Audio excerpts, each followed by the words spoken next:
Okay, now we're on transmitting. Okay, so today, October 26th, 2024, we're going to begin today's class. First of all, on my background, what can you see? Do you recognize the creatures? Which vocabulary can you tell me? Can you call out? Okay, bats. What else? Yeah, a crow. Yeah, scarecrow, kind of scarecrow. What? A black cat. Yeah, okay. A castle. Yeah, kind of an haunted house, haunted castle, in which on her broom. What type of, what is this? Full moon. Full moon inviting the werewolf to transform, no? A werewolf to become, right? A man to become a werewolf. Okay. Hi, Memo. Let me just change the view into the speaker. Hi. No, it's not going to be the speaker. Hi there. Oh, I wanna have the other view gallery. What is this? Follow host set meeting wallpaper hide full screen. Okay, full screen. But that is just also for memo. I want to have it for the background gallery. Yeah, much better, right? Okay, so we are describing. Hi, memo. Okay, I'm gonna first show. No, it is not showing anything. Is it? No. How can I do that then? Yes. No? Because it's far in the distance now. Okay, yeah, you cannot. Okay, this is an empty classroom because today it is a dead people class today. It's only for dead people. There we have a survivor. She looks so nice. You look so nice. All right, hello. Yeah, because she's closer, no, in the view. And Karen is closer. I know you're over there. You see, today we have the ghosts class. There's You are a ghost teacher. and can you see also Danny's ghost over there on the left of the screen? And we also have Abril's face right somewhere there. Take a look at that. That's so funny. Oh, woo, woo, woo. Appearing and disappearing ghosts. All right. Well, welcome to an introduction to a Halloween class. Oh, God, there's something here. Okay, good. So we were describing and checking vocabulary. How can I anclar, no? Puedo view profile, mute, blur, pin. Yay, by pinning. So we have memo screen in small. Okay, so come on, let's practice vocabulary. This is bat, bat. Let me activate my where is my texture? Whiteboards, my notes.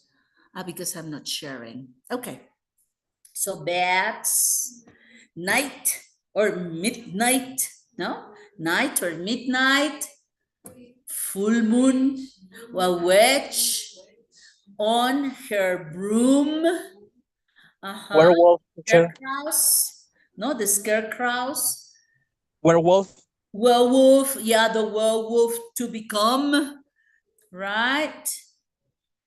The forest, no, here, like the forest, the castle or haunted castle. Cemetery. What else? Cemetery. Ah, right, the symmetry. Cemetery. Cemetery. Cement. Not cemetery, it's cemetery. Como que se hace dos sílabas de cemetery. Es cemetery. Cemetery. The cemetery, yes. Yeah, very probable the cemetery somewhere here. The graves, in the cemetery, we have the graves. And Close. inside the graves, what do we have? Corpse. But the corpse are where? Under the ground, but where? Not directly on the ground. Usually we have in the graves, we place what? How do you call the box for the corpse? Coffins, right. So we have the cemetery, the graves, which are like the tomb graves, no, the tomb graves with the lapidas, no, with the name of the dead person. So we have the graves or the tomb graves, and then inside the tomb graves we have the coffins, or also the sarcophagus, which is like bigger, no? The sarcophagus or the coffins. Inside the coffins, what do we have? The Mummies. skeletons, the bones, the corpse, which are dead bodies, no? Okay. What else? Who can appear walking in this type of surrounding? Zombies, right. What other creatures can appear? Vampires, yeah. Monsters. Mummies.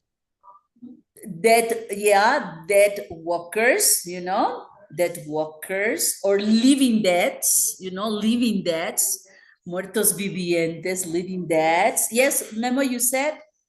Mummies. Mummies, of course, coming out from their sarcophagus. No, the mummies. What else? Aliens? Maybe. Why not? Aliens, kind of monsters. What about goblins? Goblins, goblins, the little men with pointed ears, usually green. No, goblins or dwarfs or elves. Gnomes. Yeah, also gnomes. You know gnomes? Los gnomos. Yeah, gnomes, elves, dwarfs, goblins, ghosts, spirits.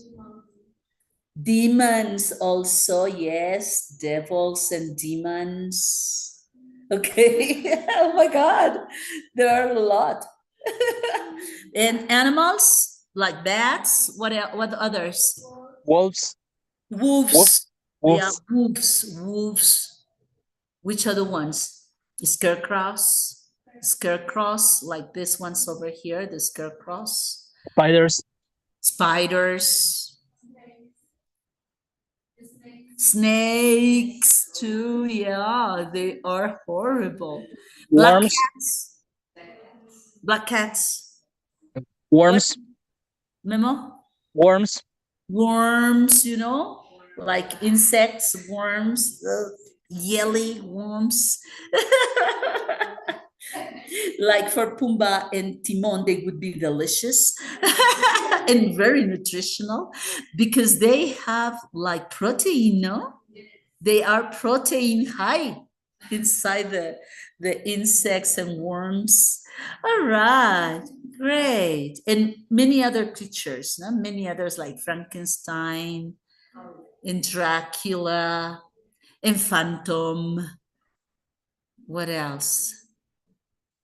The death, the death, the representation of death, no? Not only the skeleton, but the death represented like by a very impulsive, dominant, without face, no, black face, death with a robin, with a robin. Oh God. Okay. This is Halloween. This is Halloween. Halloween. Halloween. In this town we go home. Everybody sings a monster song. I don't know the song. Yeah. What's that? Spooky music. All right. So let me go sharing. I don't know about this, but sometimes when we project videos and we are recording, they cancel our session. But let's see if we can. No, this is not the one. This one. Nope. Just a second. Here. Let's see if we can watch like a video here. Just a second. Halloween sounds. I was looking for one which is short, 3 minutes, about Halloween's history. Tell me how much you know about Halloween. Halloween origins, let's say, the origins of Halloween. I know what is the origins of the Halloween. Where, or how? Tell us. Memo. Where is In Irlanda or so in Ireland? Celtics tribu in the north of England, In the north of uh, England? in this in the century 11, I think. In I the thought 11th century. Okay. I'm not so sure, but yes, I thought it was probably earlier. But why not? Let me see if my volume is okay. I'm not transmitting the sound, right?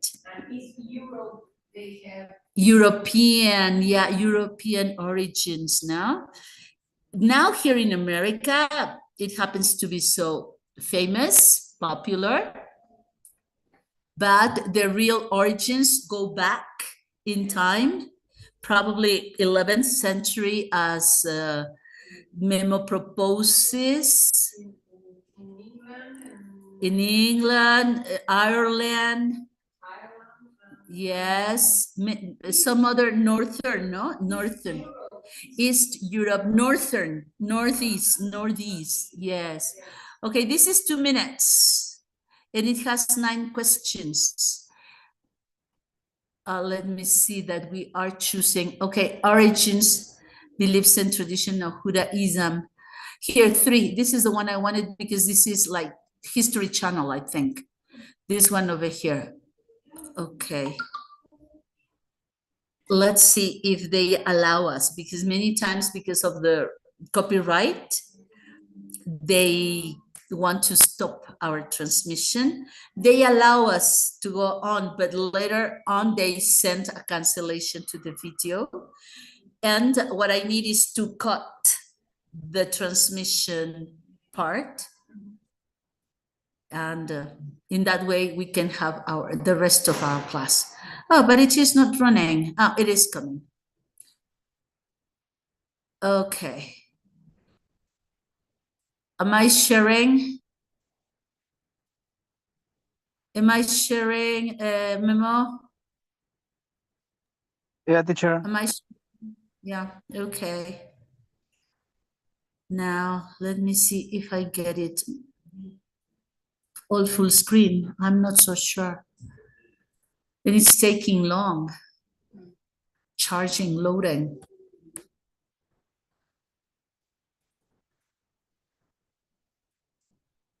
Yeah, Wi-Fi. Let me close the camera, okay? Okay, let me see here. I have to close my camera. That might probably give more capacity. Okay, meanwhile, we can read the questions, okay? Look, on this side, we have a questionnaire related to the video that we are going to listen about Halloween's origins. Okay, what was the original purpose of the Celtic festival? Celtic. I think Memo has mentioned the Celts or the Celts, the pronunciation. They sometimes accept Celts or Celts with a K. Yeah, Central North Europe, Northwest Europe, Northwest Europe. Yes. What was the original purpose? And the festival was named Soen. That's the pronunciation, original pronunciation, Soen. Okay, which is like the beginnings, no, of the tradition. How did the Catholic Church attempt to integrate this old Asian festival into the new traditions of Catholicism? Okay. What does the term Halloween originate from? Aha, where probably. Okay, or what? It originates from the origin of the word Halloween. For which group of migrants brought Halloween traditions to America? Because we are talking about European traditions now. What was one of the original costumes brought to America by the Irish immigrants? Now, so this is very close to what Memo said about Ireland, Irish. What led to the rise of trick or treating in the 1930s? What led, what pushed? Yeah. What was the original nature of trick or treating? Originally, what was it for? Was a kind of festivity of sharing and giving. And giving the harvest, fruit and vegetables exchange, right? Okay, how did storekeepers and neighbors respond to the rise of Halloween pranks? You know, having fun out of Halloween pranks or Halloween jokes. Okay, by late 1930s, what had trick and treating become? Not the original, you know, the original like reason, the original purpose. And number 10, what transformation did Halloween undergo by these 1930s? Okay, well, and we are not having a video. Let me see if I can preview it. If I can play it as a preview version.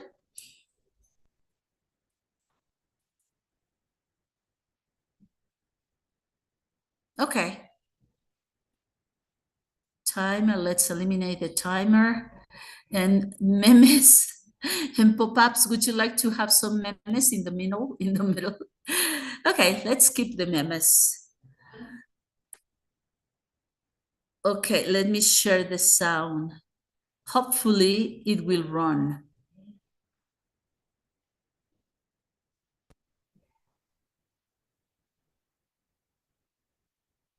It doesn't have a sound yet, but I think it's, well, yeah, because it is a video, it will be necessary. Of course it will. Let me see the volume here. Okay, let me hide it out more. But it is not running. That's going to be a pity, my people. We're not going to be able. Yeah, we need capacity, internet capacity, and we don't have enough capacity, I guess. Let's see what happens. Can somebody text that we are connected, please?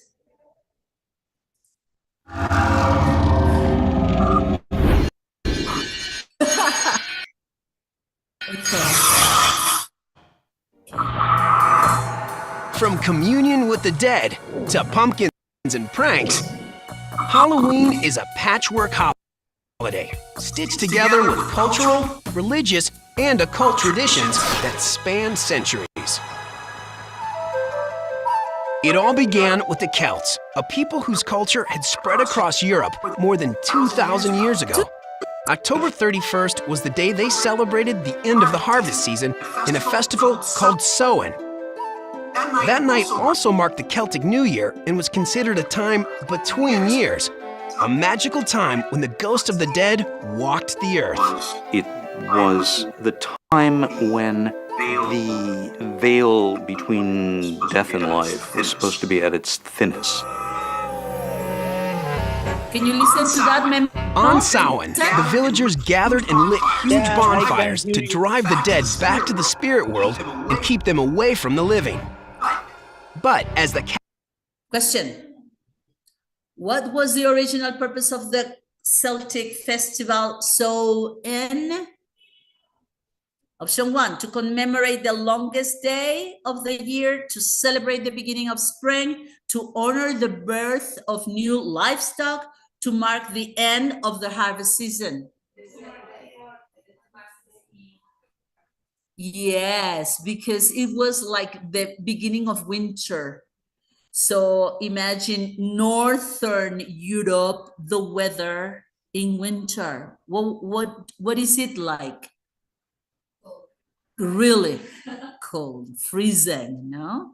And the days are very short. Daylight barely exists.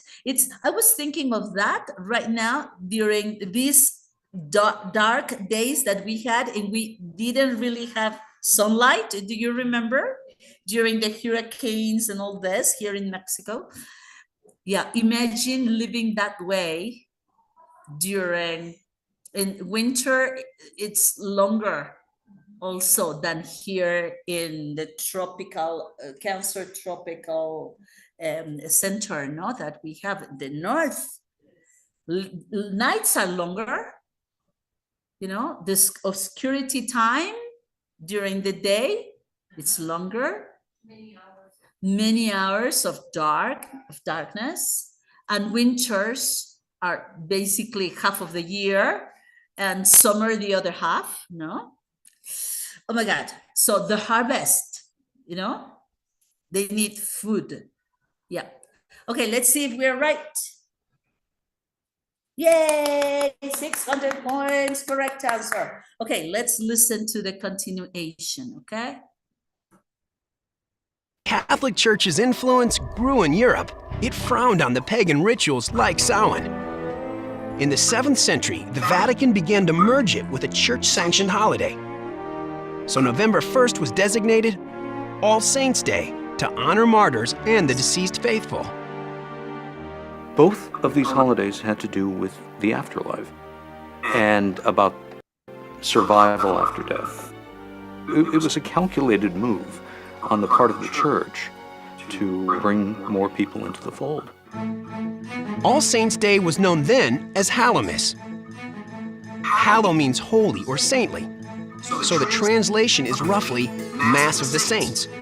The night before, October 31st, was All Hallows' Eve, which gradually morphed into Halloween. Okay, that was the explanation, no? That about the Catholic Church presence in between these pagan cultures before the church dominance. Okay, how did the Catholic Church attempt to integrate Samhain into its own traditions? A, by encouraging people to celebrate it in secret, by merging it with All Saints' Day, by creating a new festival on the same day, or by banning the festival. You know, banning? Forbidding, prohibiting. That is banning. You know, like cutting off the festivals of Samhain, which was the celebration of the end of the harvest, cutting them. Which is the correct one? 1, 2, or 3, or 4? 3 is by creating a new festival on the same day. 2 is by merging it with All Saints' Day. 2? 2? 2? Memo, what do you say? 2 or 3? 2.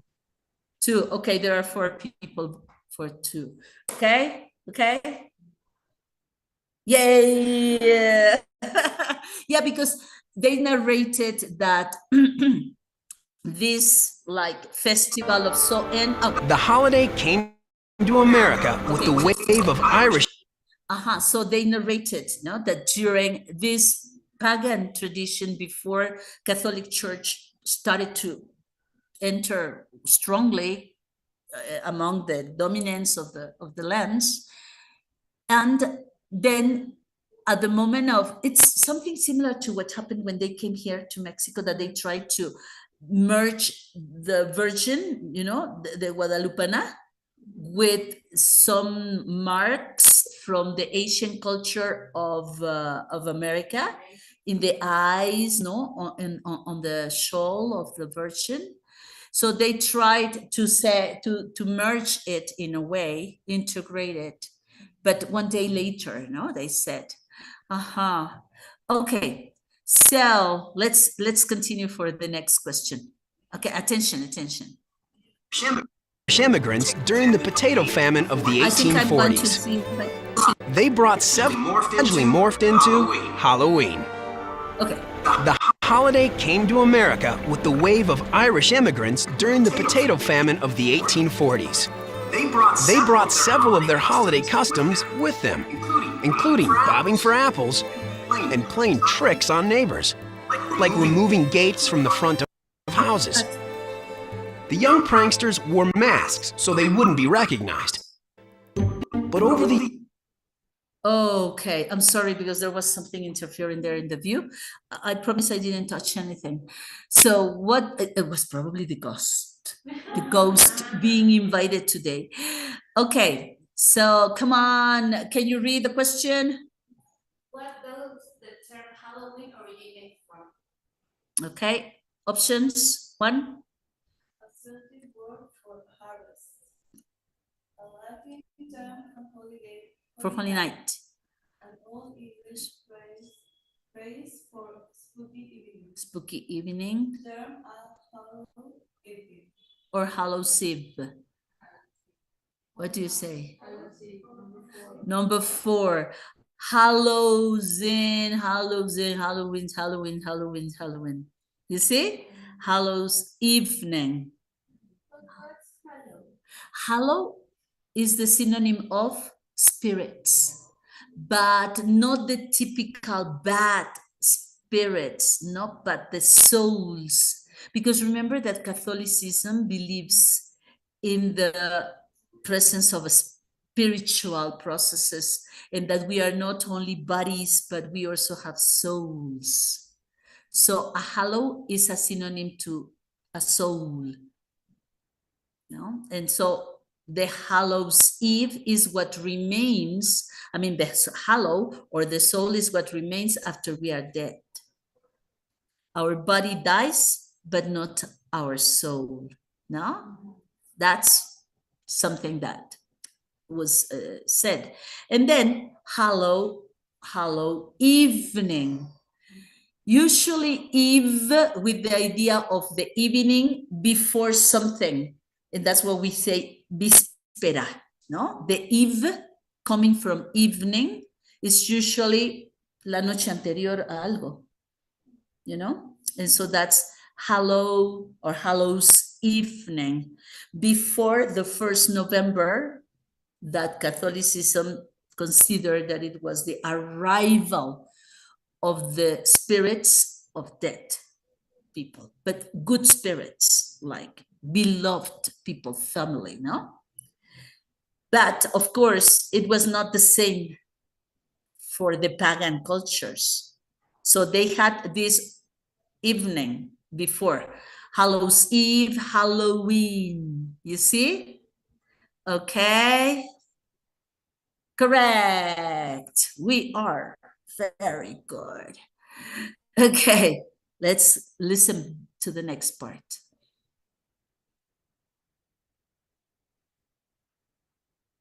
Years, the tradition of harmless tricks grew into outright vandalism. Back in the 1930s, it really became a dangerous holiday. I mean, there was such hooliganism and vandalism. Trick-or-treating was originally a extortion deal. Give us candy or we'll trash you. Or, oh my God, in the 1930s, no?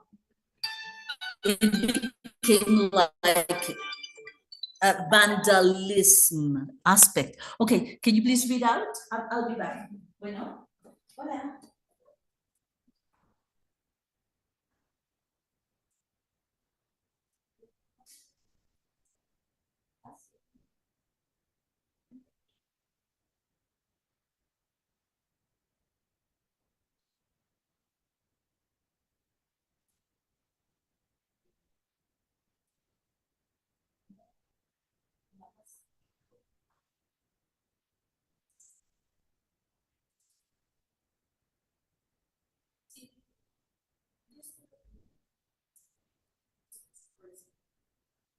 En última instancia.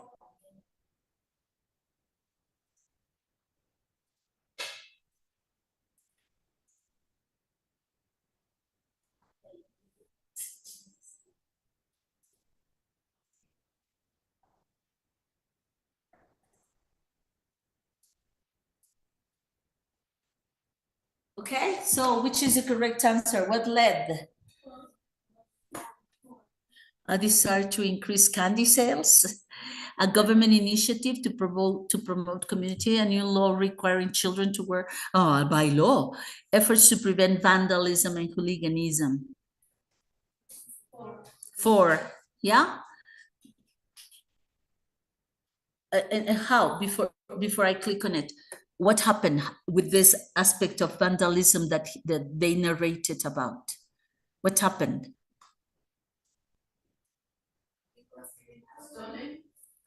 What?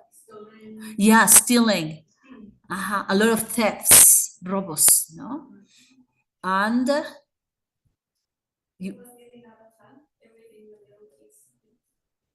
yeah, but then little kids started adopting that idea of, okay, extortion.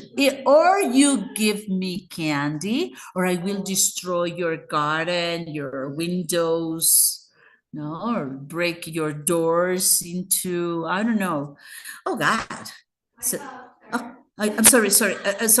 Okay, let me stop the video so we can listen to your comment. Yeah, it was correct. Okay. Oops. There's another one.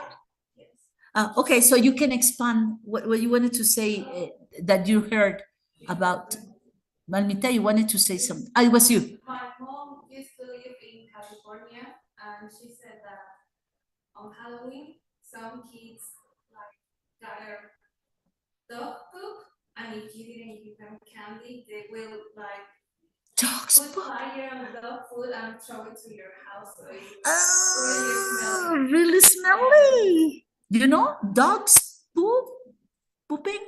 You know, pooping. The dog. Okay, that was so aggressive. Okay, the next question, Danny.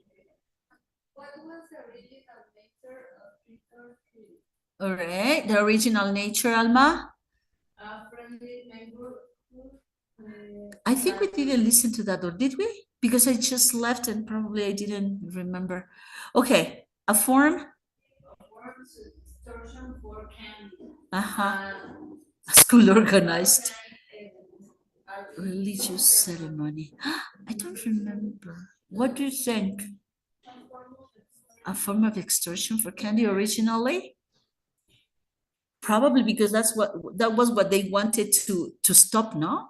Because it had become, but I don't know if it was the original nature. Trick or treating. Okay, let's see. What do you vote for? 1, 2, 3, or 4? Two. Two, everybody? Yes, Memo? Two? Yeah, teacher. Okay, let's see. Yes. Okay. Her house. Storekeepers and neighbors began giving treats or bribes to stop the tricks, and children were encouraged to travel door to door for treats as an alternative to troublemaking. By the late 30s, trick or treat became the holiday greeting. That's the end. But we have a last question. Oh no, there are still two more, three more. Okay, Memo, can you read the question? I don't hear you, teacher. Se traba. Hello. That's very spooky, huh? That's a good acting, Memo. You're acting like a ghost, speaking like a monster. We cannot understand you, Memo. Okay, don't worry. Okay, we can do it. Okay, Abril, can you read the question? How did storekeepers and neighbors respond to the rise of Halloween pranks? Halloween jokes, no? By organizing community Patrols. by calling the police, by giving treats or to prevent tricks, By giving treats to prevent tricks. by banning Halloween celebrations. Yeah, banning, remember? What do you think? Giving treats, no? And that's the real origin, no? Okay, if they were always tricking, playing tricks, not only jokes, but real bad tricks. So they reacted by trying to make it like the best way possible, no? Without problems. Okay, don't worry. I have bought this especially for you, right? This candy especially for you. Right, so number 3. Okay.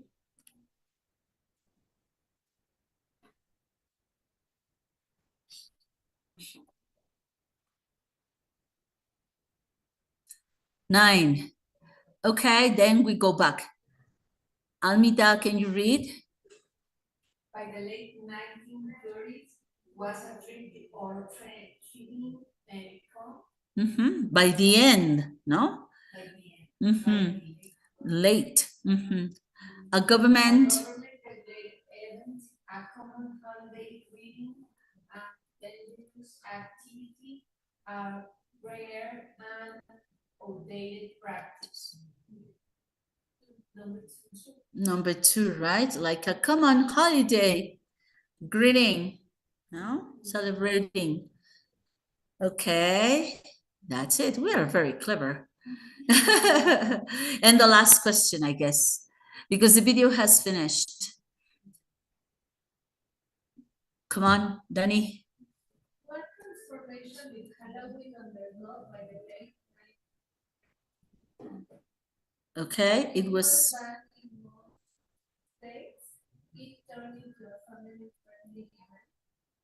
Was celebrated only in the rural areas. It became I think I didn't heard about that, about making it public. Yeah. Okay, what do you think? Number 2, it turned into a family-friendly event, no? Okay, yes. Yep. And we're done. Okay, that's it.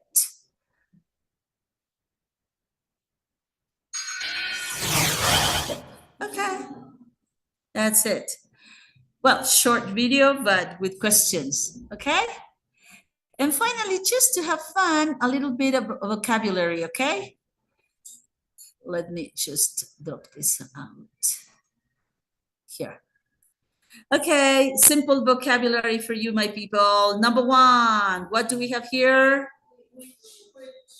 A witch. What's a wizard and a fairy? In English, explain in English. A wizard. is a male magician. A male magician, usually male, that makes magics, no? Okay. And a fairy? What's a fairy? Fairy tale? Fairy stories? Magical creature with powers. Usually female, no? Usually female, yes. Little, small, tiny one, or human, but transforming into something, no? Usually winged, no? Usually winged. Like, for example, which one? Tinkerbell, no? Tinkerbell, yeah, in Peter Pan. Yeah. Okay, good. That's the fairy. Okay, which number two? What is this? A pan, a pot, or a cauldron? A cauldron. What's a pan and what's a pot? Explain in English. Is the one you make your eggs. Yeah. That tool or piece of, I don't know, where you cook, you can fry in it, no? Or on it, it depends on the form. Aha, that's a pan, usually called frying pan. And the pot. It's a pozole pot, an atole pot, no? Yeah, like for liquids, no? Usually for food. Okay, and the cauldron for beverages, magic poisons, etc. Poisonous beverages. Okay, number three. A black cat. What's an owl? It's a type of bird, night bird. Usually, no, night. It. Okay, big eyes. Usually, yeah. Big eyes. Who is? Rat? What do you mean rat? Ah, it's rats. Does it? Does it eat rats? Oh, I didn't know that it ate rats, the owls. Yeah, okay. Usually the representation of wisdom, no? Or it's not an owl, the one representing wisdom. Yeah. Yeah. And an owl represents like intelligence, no? Yeah, like King Winnie Pooh. Winnie the Pooh. Yeah, that's right. The owl is like the wise, no, master that helps in difficult situation. Exactly. Memo, are you listening to us? Can you listen to us? Yeah. Okay. We were mentioning about Winnie the Pooh cartoons or movie where Yeah, there's an I owl. seen the Winnie the Pooh, the movies, and the Yeah, the Tigers movie. That's so nice. Okay, I guess everybody has watched about Winnie Pooh. I don't know the new generations, babies or little children. I'm not so sure. Okay, what about the next number? Let me just move it. Where? Oh my God, how can I? Okay, I need to be able to see here, but I can't. How can I? Sure, sure you may. No, I don't know how to move this. It is not allowing me. Okay, let me reduce the size a bit. In that way, I'll be able. Can you see well? Like this? Yeah. Anyway, I think I can. No, look, it disappears. Okay. Well, now, so what are these? Cake, candies, or biscuits? Candies. Okay. What about number five? What's this? This a haunted house. What's a cottage? A small cabin, usually in the woods, no? Out of wood too. A cottage is not the cheese. The cheese cabin, like a cabin, like a hut. Cabana, right? Yes, like a cabin. And what's a block of flats? You know, with apartments. Yeah, an apartment building, no? That's, this could be an apartment building, but it is a haunted house. Okay. Then number 6 over here. 6. What is this? Skeleton. Can you describe a zombie? What's a zombie? So famous. Hmm? Living dead. Exactly. A living dead. And a ghost? What's a ghost? A phantom. I don't think so. A soul, a spirit, a halo. No? A halo. And that's Halloween, no? A halo, a spirit, a soul. Okay. Number 7. Okay, about this 3. What are they?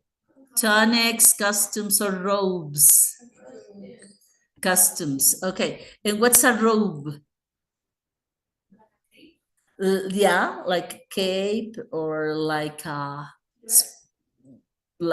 gown, especially for a purpose. Like after shower, you can put on your robe, or as a doctor, you wear robes, white robes. Bata, no? Una bata. Right. No, well, the tonic. Okay, number 8. What's this? Okay, you'll need to see. A tomb, of course, because the coffin and the sarcophagus is kind of the same, no? Like the box for the dead body. Okay. 9. Trick or treat. This one. Trick or treat, apple bobbing, or strolling. Trick or treat. What is apple bobbing? I think the video mentioned that. Uh-huh. Hanging? No. Floating in water. Yeah, floating in water. You have like a pail full of water, and the apples are floating, and you have to bob your face, no, into the water, trying to bite and catch an apple. I have never played that. Have you ever? Boiling water. Yeah, boiling water. Then you wash your face, no? Oh my God. And what is strolling? Walking, but walking around. It's what children do when they walk around the houses. I mean, all along the ways to get candy. So they stroll, they walk around. Yes. Okay, number 10. Dracula. What's a werewolf?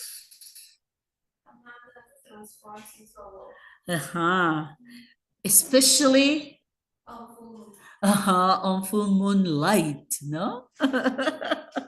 All right. And a troll, we know a troll. Okay. Number 11. Is this the death, a goblin, or a zombie? Death, no? Which is like the concept or the representation of dying.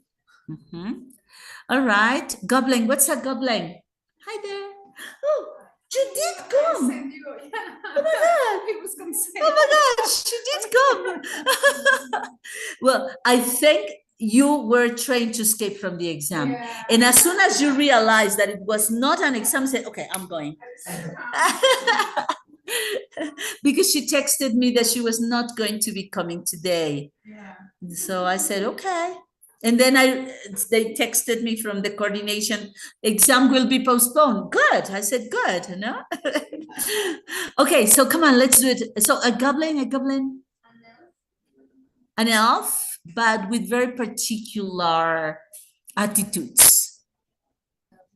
Goblin, the one that is kind of tricky on people, tricking people on. The ones that you don't find your pen and you look everywhere, and then when you return, the pen is there. Or candy. They frequently say that they enter your house and they take candy. So that's why it is suggested that in places where you live or where you work, you have like candy bowls. So goblins can come and take one, so they get entertained and they don't play tricks on you. No? That's like the conception. Es el duende, pero el travieso, ¿no? El que decimos, el duende travieso. Okay. Rats, spiders, or frogs over here. And this, what's this? Spider web or spider cub. Okay, 13, what are these? Bats, not rats, nor owls. Who's this? Who's this handsome man? Frankenstein. Yeah, I thought it was Harry Potter. All right, wire brush, broom, or mop? A broom. What's a mop? Yeah, to clean the floor, or even a piece of cloth to clean the table, no? The mop. Uh-huh. And what's a wire brush? Wire brush. Like a tool? Yeah, I think those metal brushes for in the construction, no?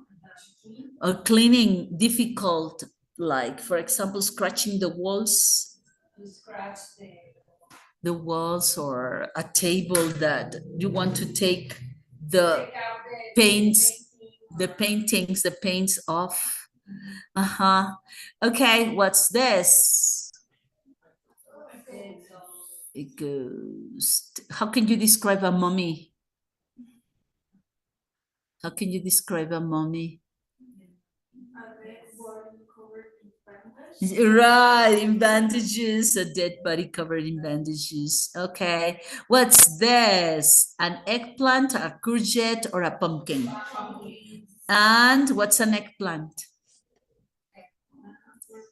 A purple vegetable, no? A purple vegetable that we do not eat a lot in Mexico. What's the name of an eggplant?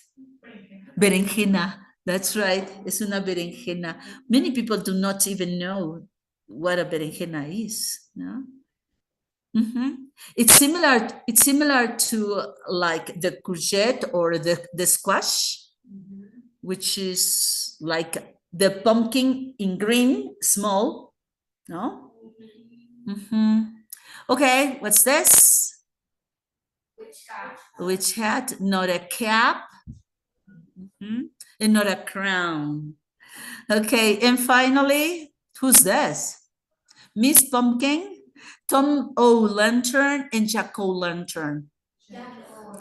Jack O'Lantern. That means Jack of the lantern. Jack, el de la linterna. Pero hacen el contraction, yeah. In fact, it is missing an apostrophe after O, because it is Jack of the Lantern. Well, the story of, do you know the story of Jack O'Lantern? The story of Stingy Jack?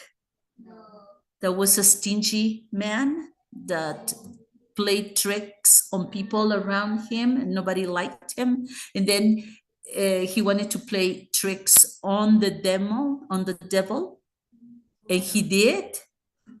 And the devil condemned him to the eternal wandering, eternal strolling in the world, and just with a little flame from hell and hidden inside the pumpkin. So he could see the way, because he was condemned to be into the darkness, but wandering.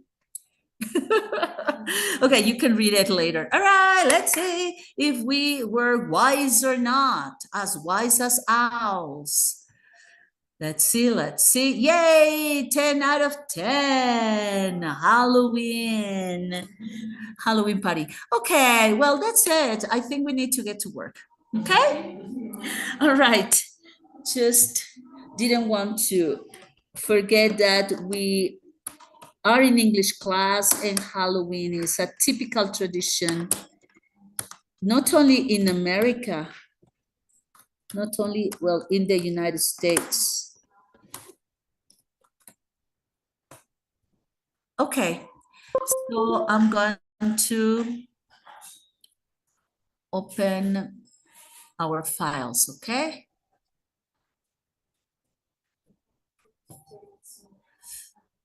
Now let's see. I'm going to, yeah, come on, help yourselves, people. Yay! What are we gonna eat, Memo? Take a look at this. Look at the ghost. Look at the ghosts here. Huh? Look at the ghosts. Ooh. Oh my God, it's a ghost.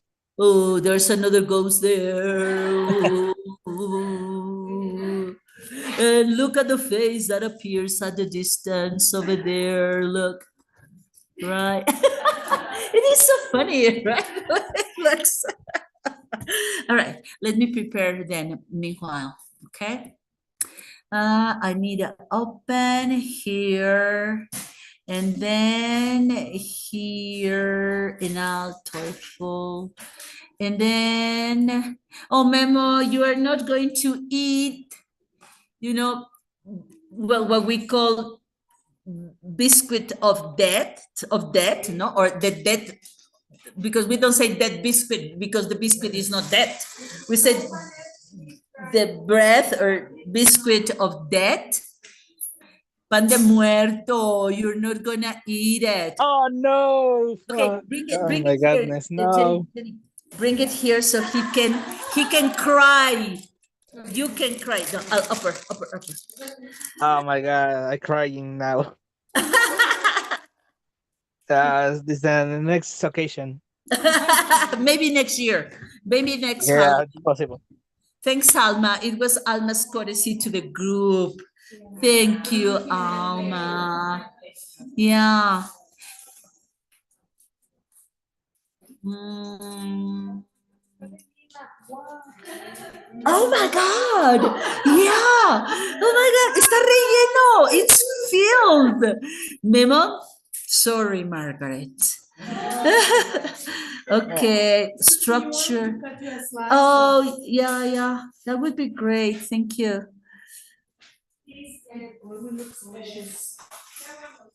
Yes. Chocolate. Alma also brought chocolate. So, Memo, you missed the party. Oh no. You are very cozy at home, but you are not celebrating the party we are celebrating today.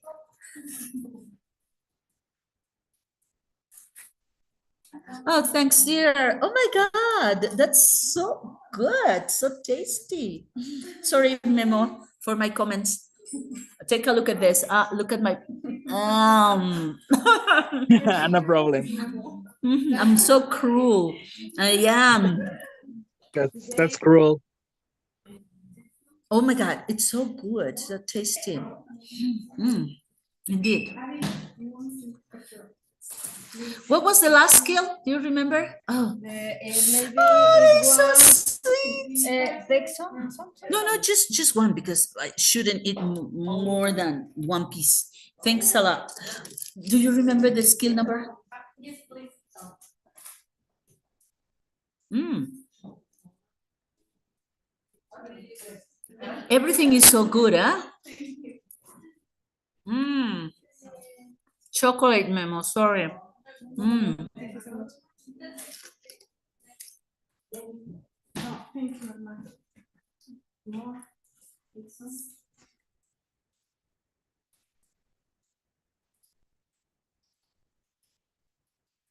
I guess I'm wrong. This is not a file.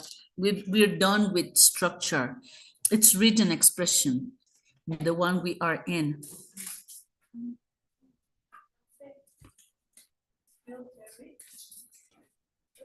Hmm? 30? Really? ¿Se puede que perdón? Ah, sí, claro. Pero no está permitido comer aquí. Justamente eso. I'm sorry. Y si te damos un pedacito ahí. No, sí, o sea, se puede, pero afuera. Afuera. Lo podemos comer Sorry. Ok, Perdón. perdón. Ok. No te regañaron a ti, Memo, nos regañaron a nosotros. Te salvaste de un regaño. Nos regañaron por dragones. Ok, sí. Y limpiamos todas las migas, ¿no? Lo hubiéramos hecho allá atrás.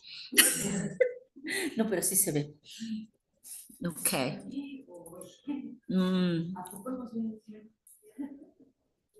Bueno, guardemos entonces, ¿no?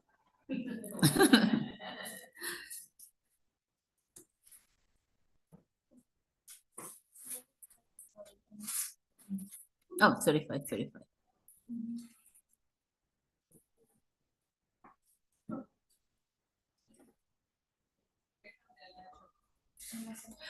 So the last one we saw was 30. Was that right? Chum, chum, chum. Ok. Bueno, mientras voy a dejar la mía acá adentro, ¿ok? O aquí encima.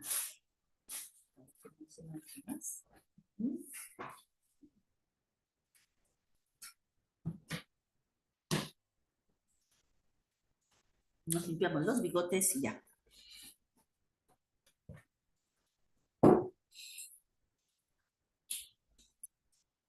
Okay.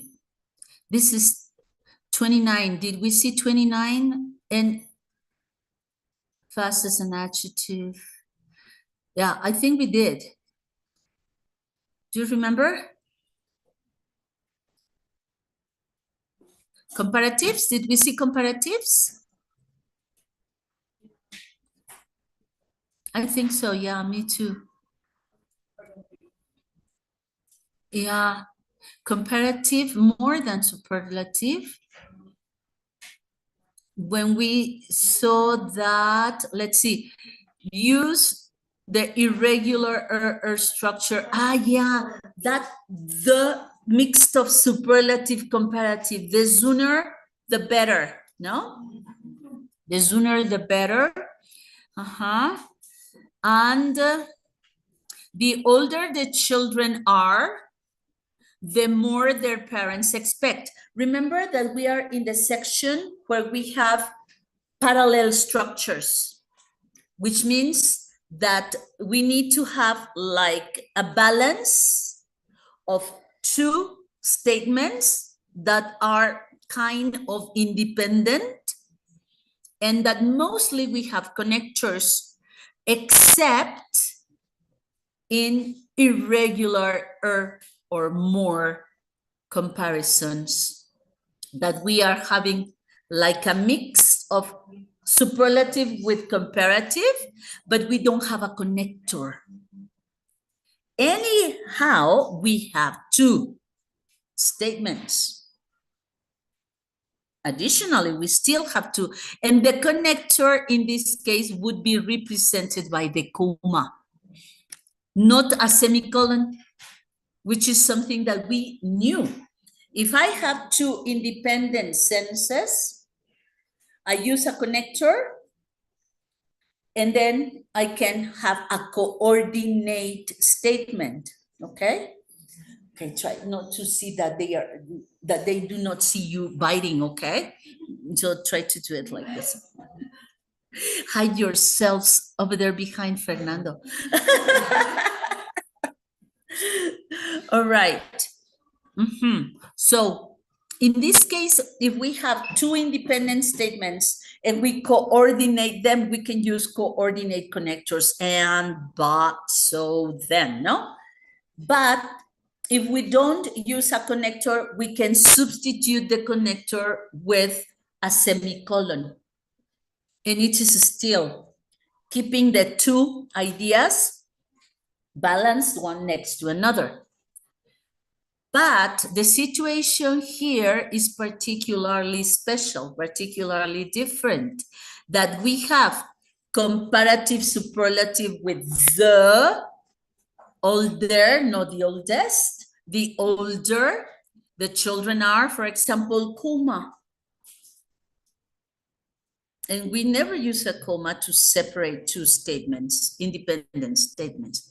We use a semicolon, a connector, or a period. And we don't use a comma unless it is a list of sentences. But this is not a list, and it is taking comma. All right? So that is it. Okay, so this was the last one, I guess. And then we did it here. The more children you have, we have the more and then subject, the more what and then subject verb. And then the bigger what, the house, subject verb. So we are trying to watch that the two sentences are well balanced to form parallel sentences. Okay, so here, the or the more, same structure, the or the more, same structure, and a comma. This type of sentence may or may not include a verb. That's also important. Like the sooner, the better. Where's the verb? There's no verb. So they are still considered coordinate ideas, even when they do not have a verb. The sooner the better. Okay, so this was it, and you could have practiced at home. Okay, problems with the form of the verb. We are starting off with number 30, from 30 on, second half of the grammar skills.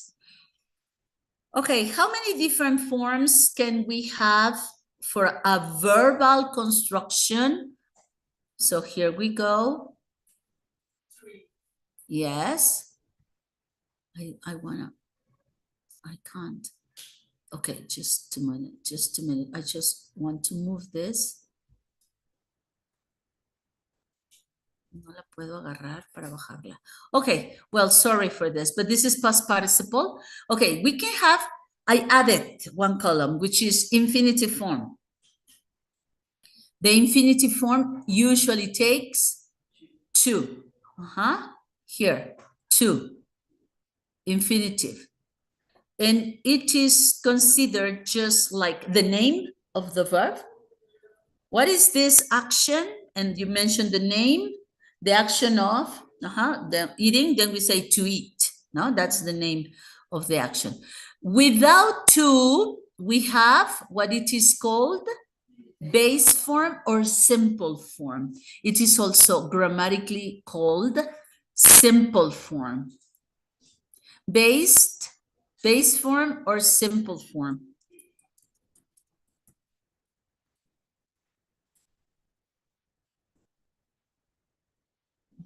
Based or simple form.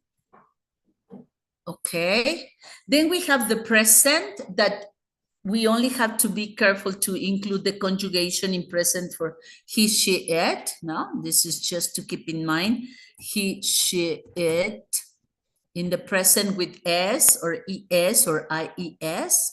Then we have the present participle. The present participle, which is ing. You know, ing is considered then like a form that a verb can take. Oh my God, it's getting cold again. Okay, walking, ing. Then the past form, past tense, conjugation in past. Walked, regular or irregular. Then finally, past participle. ed or irregular forms. Walked, heard, sung, etc. Okay, so 1, 2, 3, 4, 5, 6 different forms that we can find out of a verb. Okay. Now they play different roles in language speech. Infinitive has a role. The base form has another role, particularly for modals, for example, or auxiliaries. We use base forms. The infinitive form is used after certain verbs that demand infinitive, like I want to work in the United States, no? I want to. Or also for purpose, no? For intentions. We are studying the TOEFL course to obtain a certification to find a teaching job, no? For example. Okay, that is infinitive. Of course, present to talk about routinary activities or everyday facts. Okay, present participle ing. Oof, ing has different roles. It can be also a combination of a verb that demands an ing afterwards, like he stopped dancing. No? Dancing, ing, because the verb stop demands ing. Or I hate traveling by subway, traveling, because hate demands ing. So these are one of the many functions ing can be an adjective, like a living dead, no? A living dead, it's an adjective. A washing machine, washing is the adjective of a machine. What type of machine? A washing machine. Drinking water, you know what type of water? The one you can drink is drinking water. So we have ing also as an adjective. We can also have ing, last class I think we saw it, as an adverb. As an adverb, no? Expressing manner. How? He arrived running. So how did he arrive? Running. So ing. So we have different purposes of ing. Okay. Past tense, of course, to mention actions that happen in a point in the past. And past participle for also 2 or 3 different functions, for passive voice, for perfect tenses, and for adjectives. When you say surprised, I am surprised. I am tired. Tired, it's a past participle working as an adjective. No? Okay. Well, this is it. Then it says that you should be particularly aware of the following 3 problems with these verbs, verbal forms that are the most common and the easiest to correct, because they may appear as errors. Okay, number 1, check what comes after have, for example. This is a common error, that you see that the sentence that you need to find where the error is, no? You have a have auxiliary somewhere there, and you need to see what type of form do we need after have, no? Check what comes after be, verb to be. And it can be an ing or an ed, no?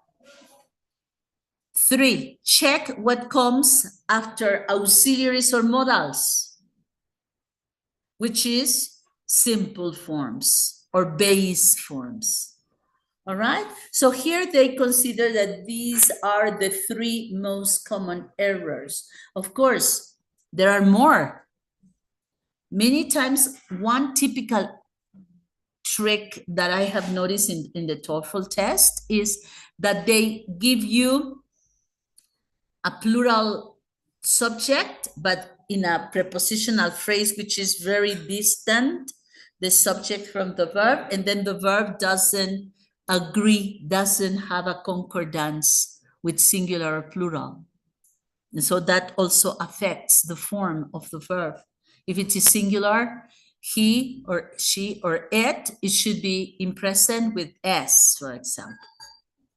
No, so this is also more common. And here there's an appendix if you want to look at it.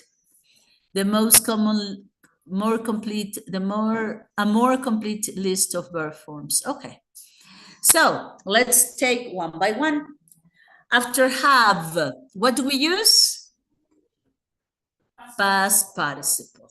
Okay. If we have in any form of have, next we need a past participle. There's no other option. No more choices. All right. For example, he had walked to school. Look at this typical error. Let me make it bigger. Oh, I am reducing it instead of making it bigger. Yep. So here, had walked. And this is not walked, this is walk. So here's the correction. Have seen, have seen. Has took, has taken. Having ate, having eaten. Should have done, should have done. So they consider that these are very common errors, no? So we have to just get alert. I don't think this is a big problem unless you are not able to recognize this mistake, for example, on the exercise, no? Okay.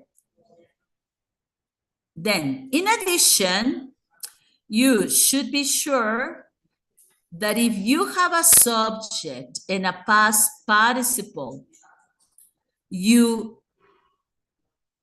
I don't see it here. You also have the verb have.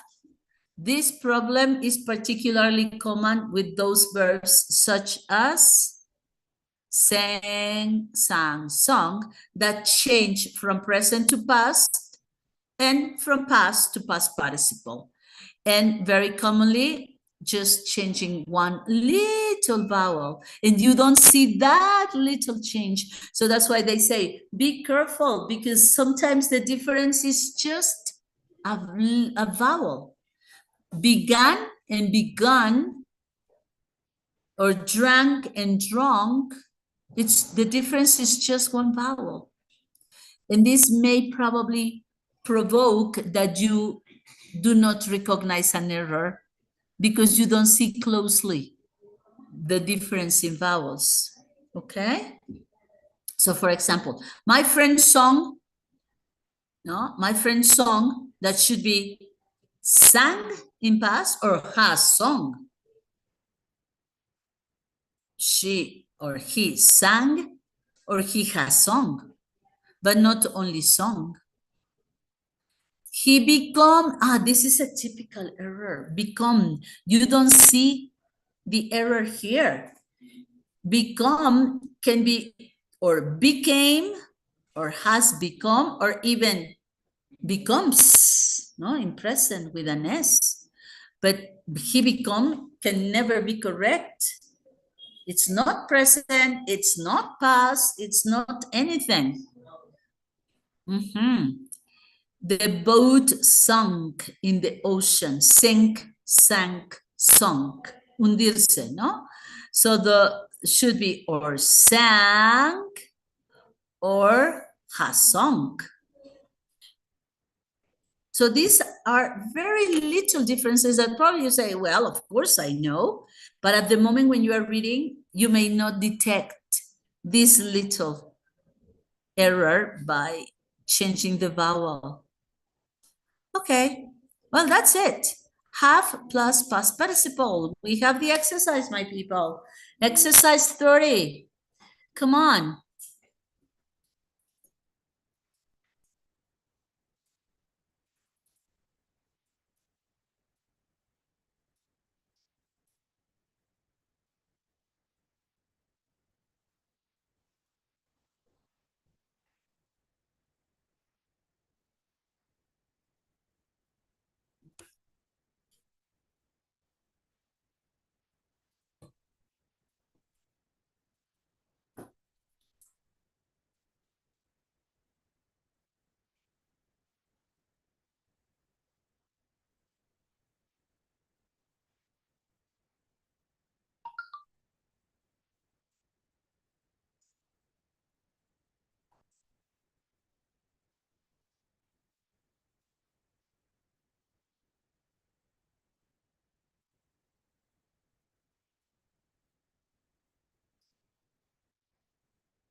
Where do I have the answer keys?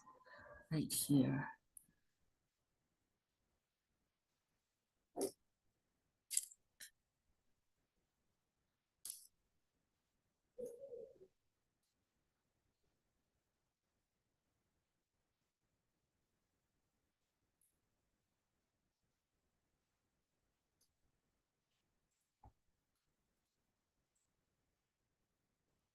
Okay, ready for 30? I'll dictate the correct answers. Number 3, correct. 4, incorrect. 5, incorrect. 6, correct. 7, incorrect. 8, incorrect. 9, correct. And 10, incorrect. I think it was kind of easy, wasn't it? If you know the verbs, of course. But remember that they use the easy ones here and they reserve the difficult ones for the exam. So it could be a great idea to find the appendix of irregular verbs, because that is mostly where the problem happens, that you do not know especially the third column, no, the past participle. Okay, so which one? Which one was particularly interesting? For example, I have selected here number 3. Even if we have an ing, no, here, having finished the term paper, a reducted subordinate clause in reduction, remember? Reduced subordinate clauses with ing. Having finished, habiendo terminado el trabajo final, no, the term paper, having finished. So having ing, finished, past participle. He, comma, he began studying for the exam. This, if you remember, do you have your cards? Check which number of strategy is reduced. Adjective clause reduced.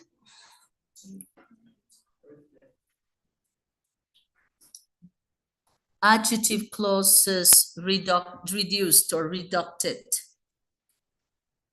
Which number? Strategy.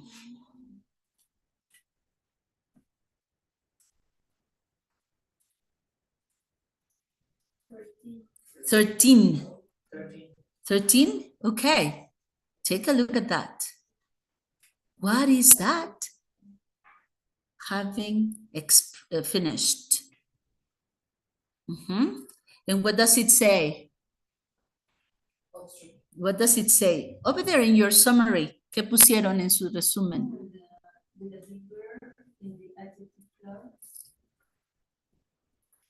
In the reduced adjective clause, we take the verb. What? We eliminate what? Or we change what? We eliminate the adjective connector or subject. The connector, And we put the verb with the ing. We eliminate the connector, the subject, and we only retain the verb in ing. So he began studying for the exam. Let's try to reconstruct it.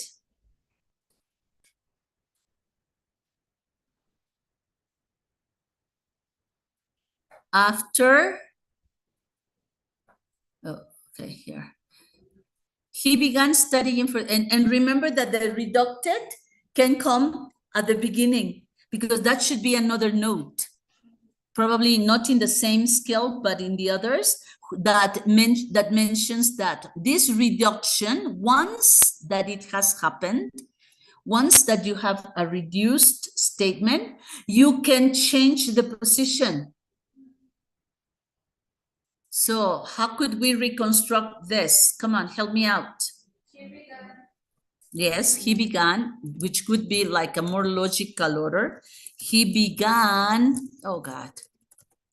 He began studying for the exam after he had finished, blah, blah, blah, the paper, the term paper, no? After he had finished his term paper. Okay, now, he began studying for the exam is the important sense. When did he finish? In which moment did he begin studying? After he had finished. So I eliminate the connector after. I eliminate the subject, he. I retain the verbal construction, but I change it to ing. Having instead of had. Having finished. And finally, I can switch it. Pass it at the beginning. Do you remember that? ¿Se acuerdan que eso lo sabemos ya hacer? Por eso decidimos que primero veíamos lo primero, porque cuando llegábamos acá, pues, ¿qué es eso? No, now we know. So he began studying for the exam after he had finished his term paper. Or after he had finished his term paper, comma, he began studying for the exam. And in that reducted form, I can put it at the beginning or at the end. If I pass it to the beginning, a comma after it. If I don't use a comma. I just go with it, okay? All right, any other? For example, here is the same situation, no? Haven't seen the film. He was quite disappointed. Very similar. After he had seen the film, he felt disappointed. It's the same. Okay, any other number? No, first, number 8 is the one having seen the film. Yes, because it's so seen, having seen.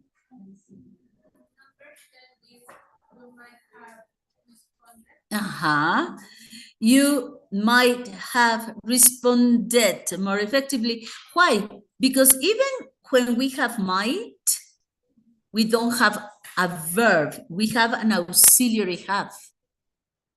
So might have is like the past tense. So might have what? Might have gone, might have seen, might have spoken, might have responded. Id. Past participle, respond after have. Aunque haya un might, un modal antes, el modal no está afectando o impactando en el verbo, porque hay un auxiliar en medio. Entonces, aquí está, digamos que might con have pide forma simple, pero have, ¿qué pide después? A past participle, which is the topic here. Okay? Memo, is this fine? I'm fine, teacher. Okay. 31, let's move ahead. After be, okay, so the first is look at have. Have with past participle. Ponte atento a donde esté un have y un participio tiene que estar. Now, 31, after to be. Use or the present participle or the past participle. If I have a verb to be, the following word could be a continuous form with present participle ing or a past participle indicating a passive voice.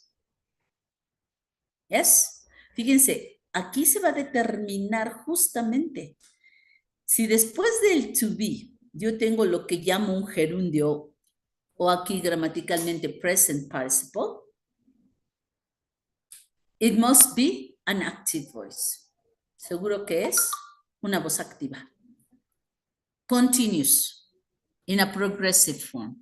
Or if I have a past participle after to be, I immediately recognize that it is a passive voice. Es una voz pasiva. Okay? So the verb to be has two possibilities. And look at the examples. We are do our homework. Oh my God, what's that? We are verb to be. What is coming after? If it is verb to be? ING. Of course, present participle. Where am I? Where am I? Okay.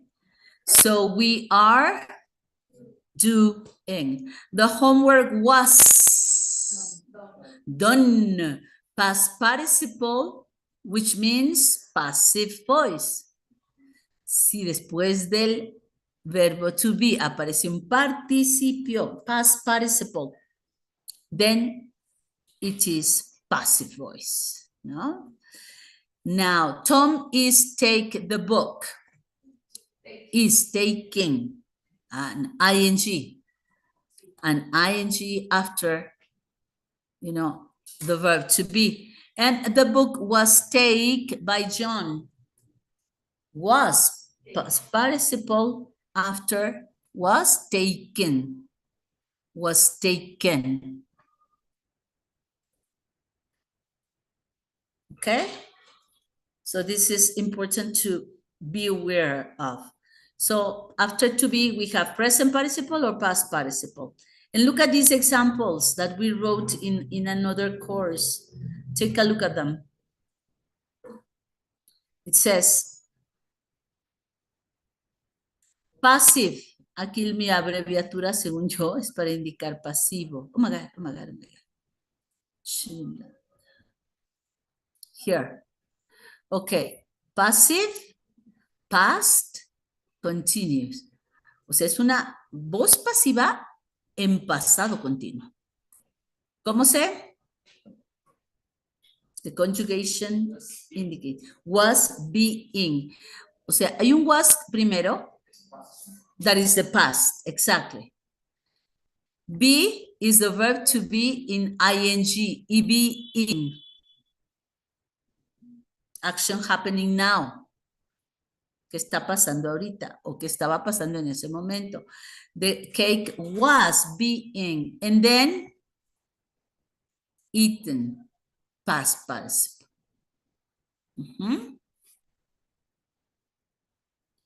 Okay, or just past, not continuous, but just past. The cake was eaten. I don't emphasize being. Do you notice? So the first be gets or matches with ing. The second to be, like the cake was, matches with past participle. But after being, which is also another to be, we need past participle. Okay? Both are passive. Las dos son voz pasiva. Okay, let's see how you do it on exercise 31 by people.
Done? Not yet? It isn't very difficult, right? Okay, just paying attention, because when we are on the real exam process, we don't look closely and we may skip the mistake as a correct part of the sentence. Okay, let me dictate to you. Memo, you ready? Ready. Yeah. Yeah, almost? Okay. 31. Exercise 31. Number 3, incorrect.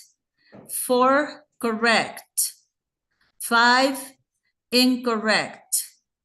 6, correct. 7, incorrect. 8, incorrect. 9, correct. And 10, incorrect. Okay? Was it good? Did you detect all of them? Yes?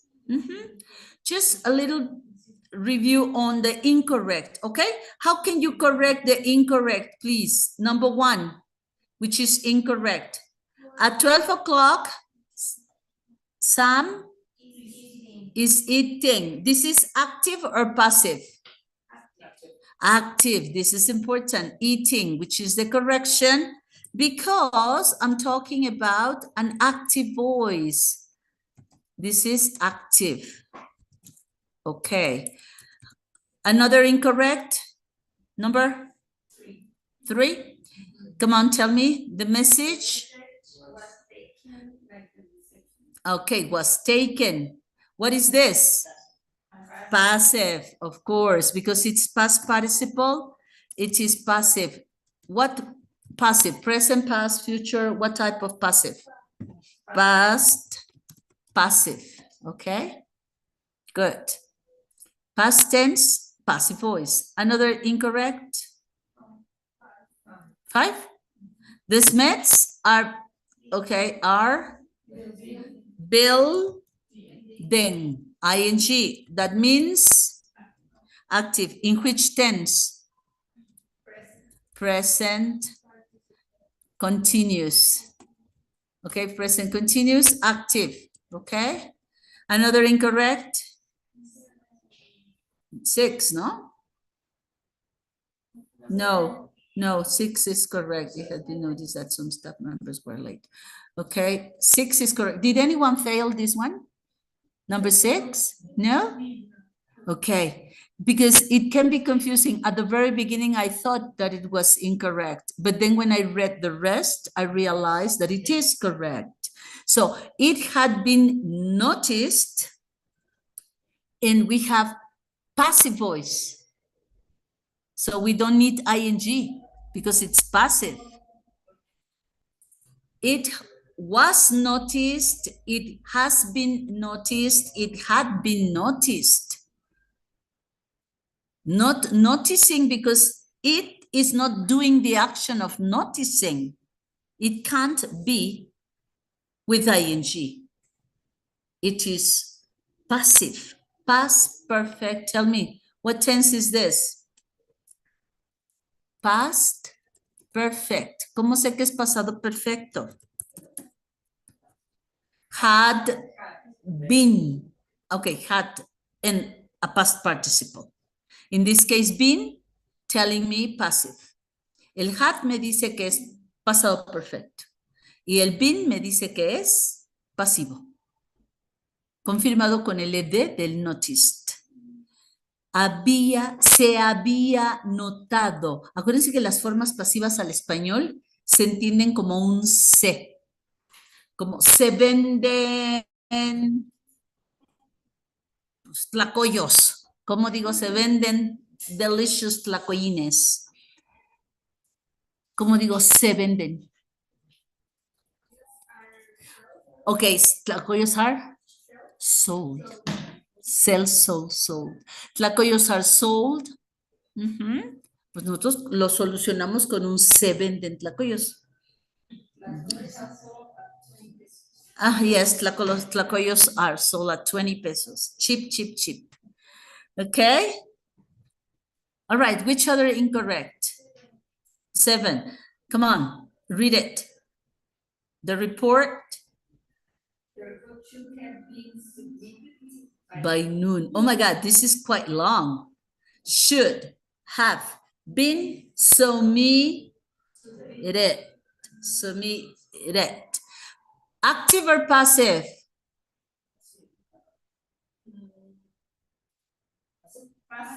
Passive voice.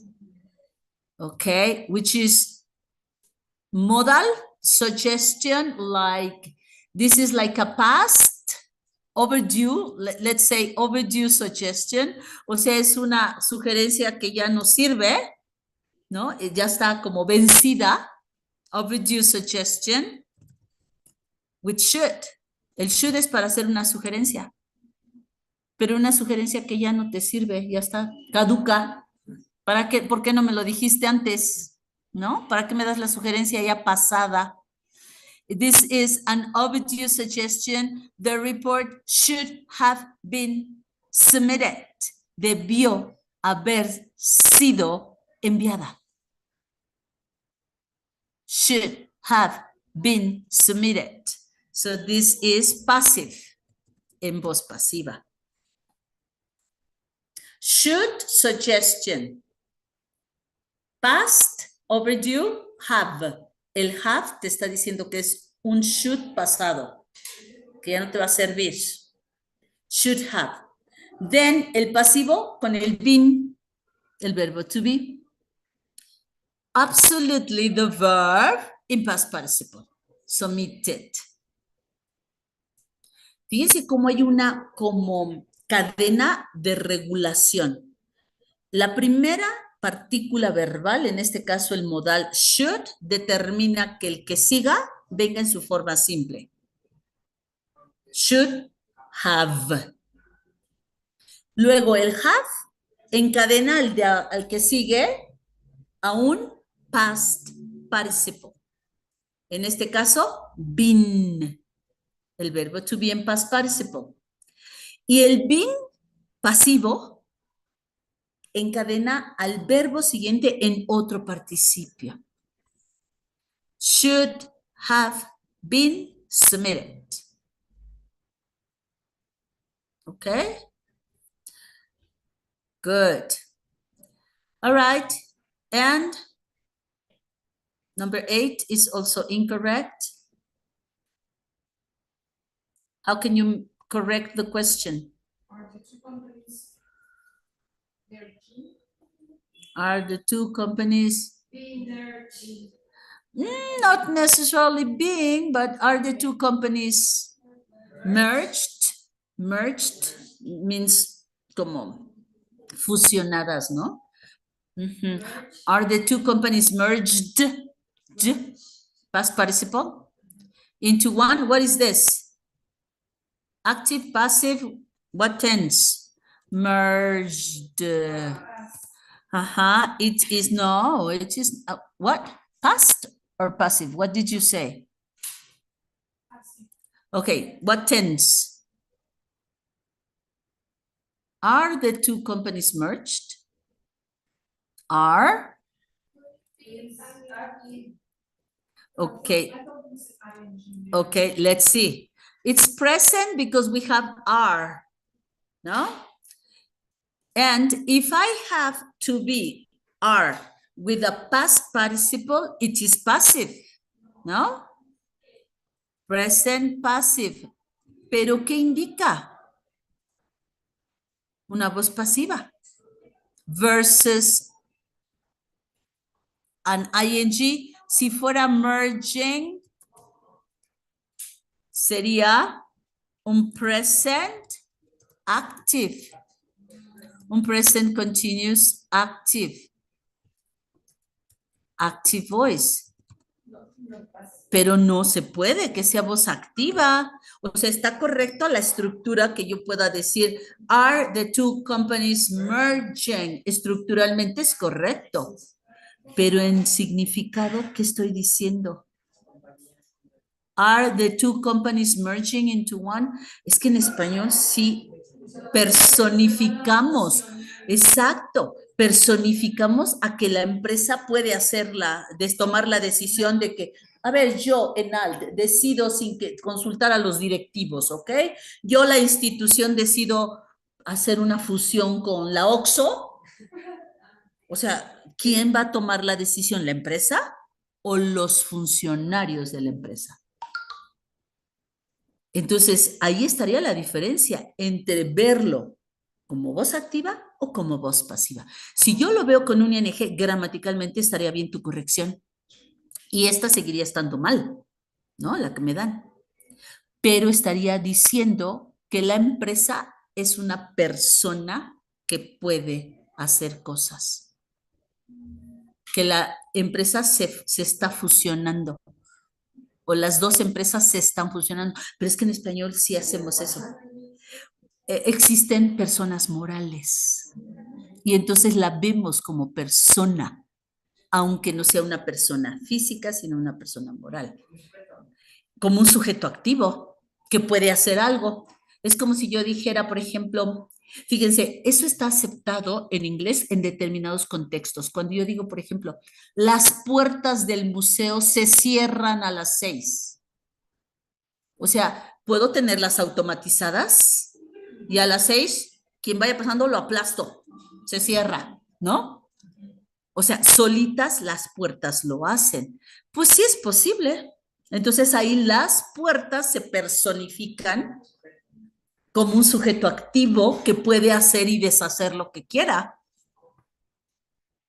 ¿Sí? Entonces, por eso, pues bueno, una corrección podría ser aceptada en el concepto de que la empresa sola decide sin consultar a las personas físicas y la empresa como ente, como institución tome decisiones. Pero sabemos que las decisiones las toman las personas que están adentro, no la institución sola. Entonces, por eso lo ideal sería ponerla en voz pasiva, porque las empresas o las compañías no deciden, deciden los directivos. Es el mismo caso de las puertas.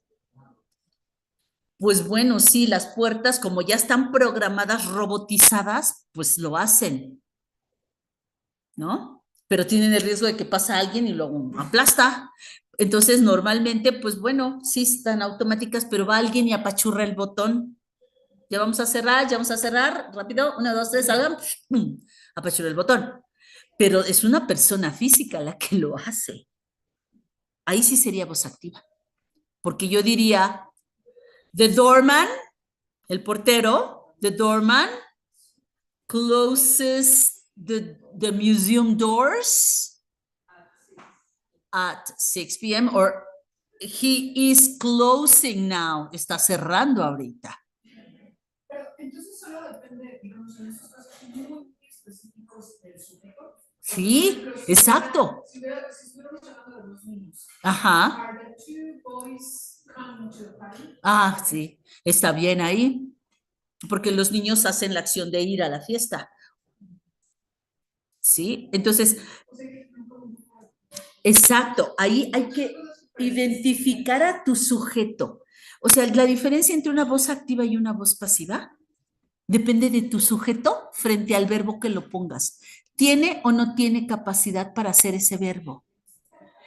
Porque normalmente casi siempre una voz activa es un sujeto persona o animalito, ¿no? Porque el animalito también puede hacer cosas. Pero, por ejemplo, una máquina o una silla, un objeto, exacto, no tiene una voluntad propia. O sea, la máquina hace lo que tú le digas. Aunque a veces, por ejemplo, estamos aquí, ¡ay, mi máquina se apagó! O sea, yo no la pagué. Ella soy, ¡ay, mi trabajo! ¿No? O sea, algo le pasó por dentro y como que se apagó solita. Y ahí podríamos pensar que tiene su vida propia, ¿no? Entonces, sí hay casos en donde las cosas se pueden personificar, tomarlas como personas que son capaces de ejecutar algo. Pero sí, de ahí depende que sea voz activa o voz pasiva, chicos. Eso va a ser súper importante, ¿no? Que ustedes definan bien si la persona en el sujeto tiene capacidad activa frente al verbo. Ya les había yo dado un ejemplo hace mucho. A ver, si yo te digo, the boy, espacio, give candy, punto, ¿es activo o es pasiva la oración? A child. The child give candy. A ver, por ejemplo, ahorita en Halloween. Ajá. Children, vamos a poner en plural. Children give candy. Are given candies. ¿Por qué? Porque normalmente los niños no hacen la acción de dar el dulce. Es al revés. Ellos quieren que les des el dulce. Entonces, en este contexto yo tengo que ver que el sujeto frente a ese contexto verbal no es activo. Entonces no puedo decir children are giving candies, porque entonces yo tendría que ver a unos niñitos regalando dulces, lo cual podría ser, pero no es como lo normal. En Halloween, ¿qué pasa? They are given candies. Entonces, el sujeto está pasivo frente al verbo give candies. Ahora, si yo salgo y veo a varios niñitos y pasan y están regalando dulces, ahí sí sería activo. Entonces yo podría decir, oh my God, those kids outside are giving candies. Voy a ir por uno, porque los niños me van a regalar un dulce. But normally it is not so common. So in that case, the subject, children, is passive in front of give candies. What do I have to do if it is a passive subject? Verb to be plus past participle. Porque si yo hago verb to be plus ing, is active. ¿Sí? ¿Se dan cuenta? So that's why I am insisting on this. All right, let's just finish the last one before we go on our break. It's number 10.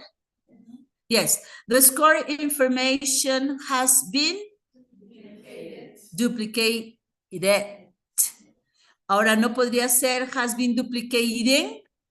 Pues viéndolo aislado, sí, porque puede ser voz activa, pero tengo que ver a mi sujeto. ¿El sujeto está activo o pasivo? The information.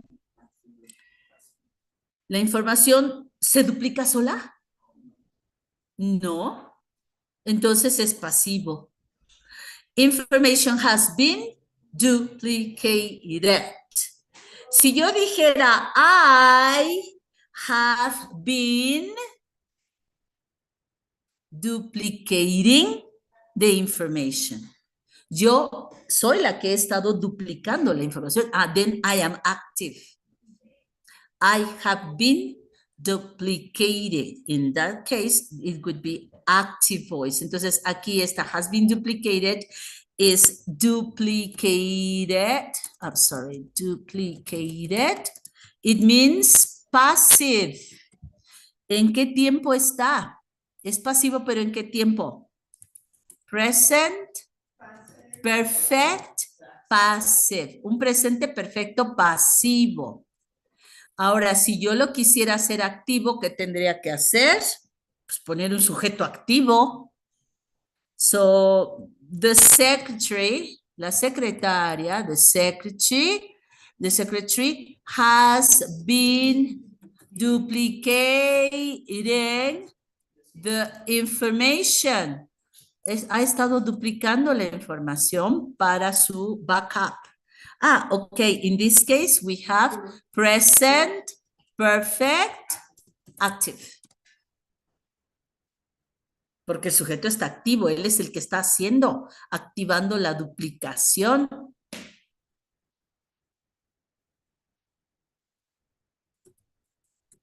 Okay? So we have it there.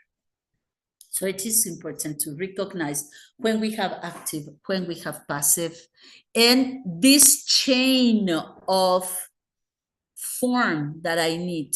El primero me dice cómo va el segundo me dice cómo va el tercero, y si hay un cuarto, el tercero maneja el cuarto. Lo que vimos con should have been, I don't know, should have been submitted. Si hay 4 palabras en la construcción verbal, la primera gobierna a la segunda gobierna a la tercera gobierna a la cuarta. ¿En qué sentido? En que dice cómo puede ir. Puede ir en forma simple, puede ir en pasado participio, puede ir en presente participio, ¿no? So this is it. Okay, we are going out for our break and we are going to be covering the last 132. Okay? All right, Memo.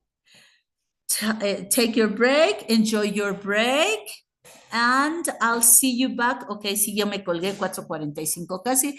5:15. Okay, I see you back 5:15, 5:20, okay? All right. So I am only closing the microphone and Memo, am I sharing? Nunca le compartí. Yeah. Ah, okay. I thought I had never shared. Ay, no sé cómo. Ah, aquí. Okay, stop sharing.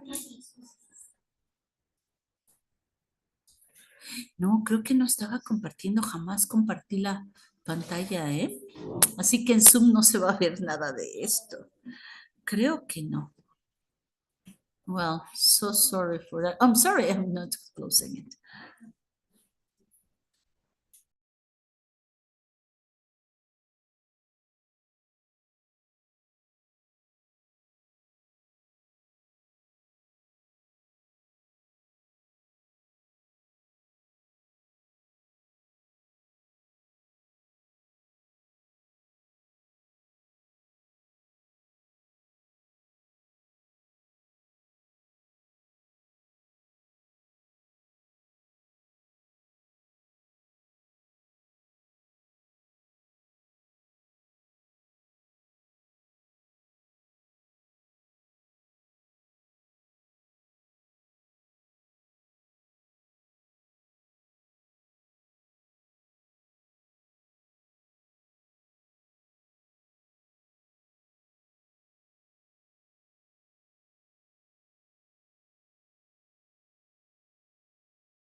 I don't know if Memo's here.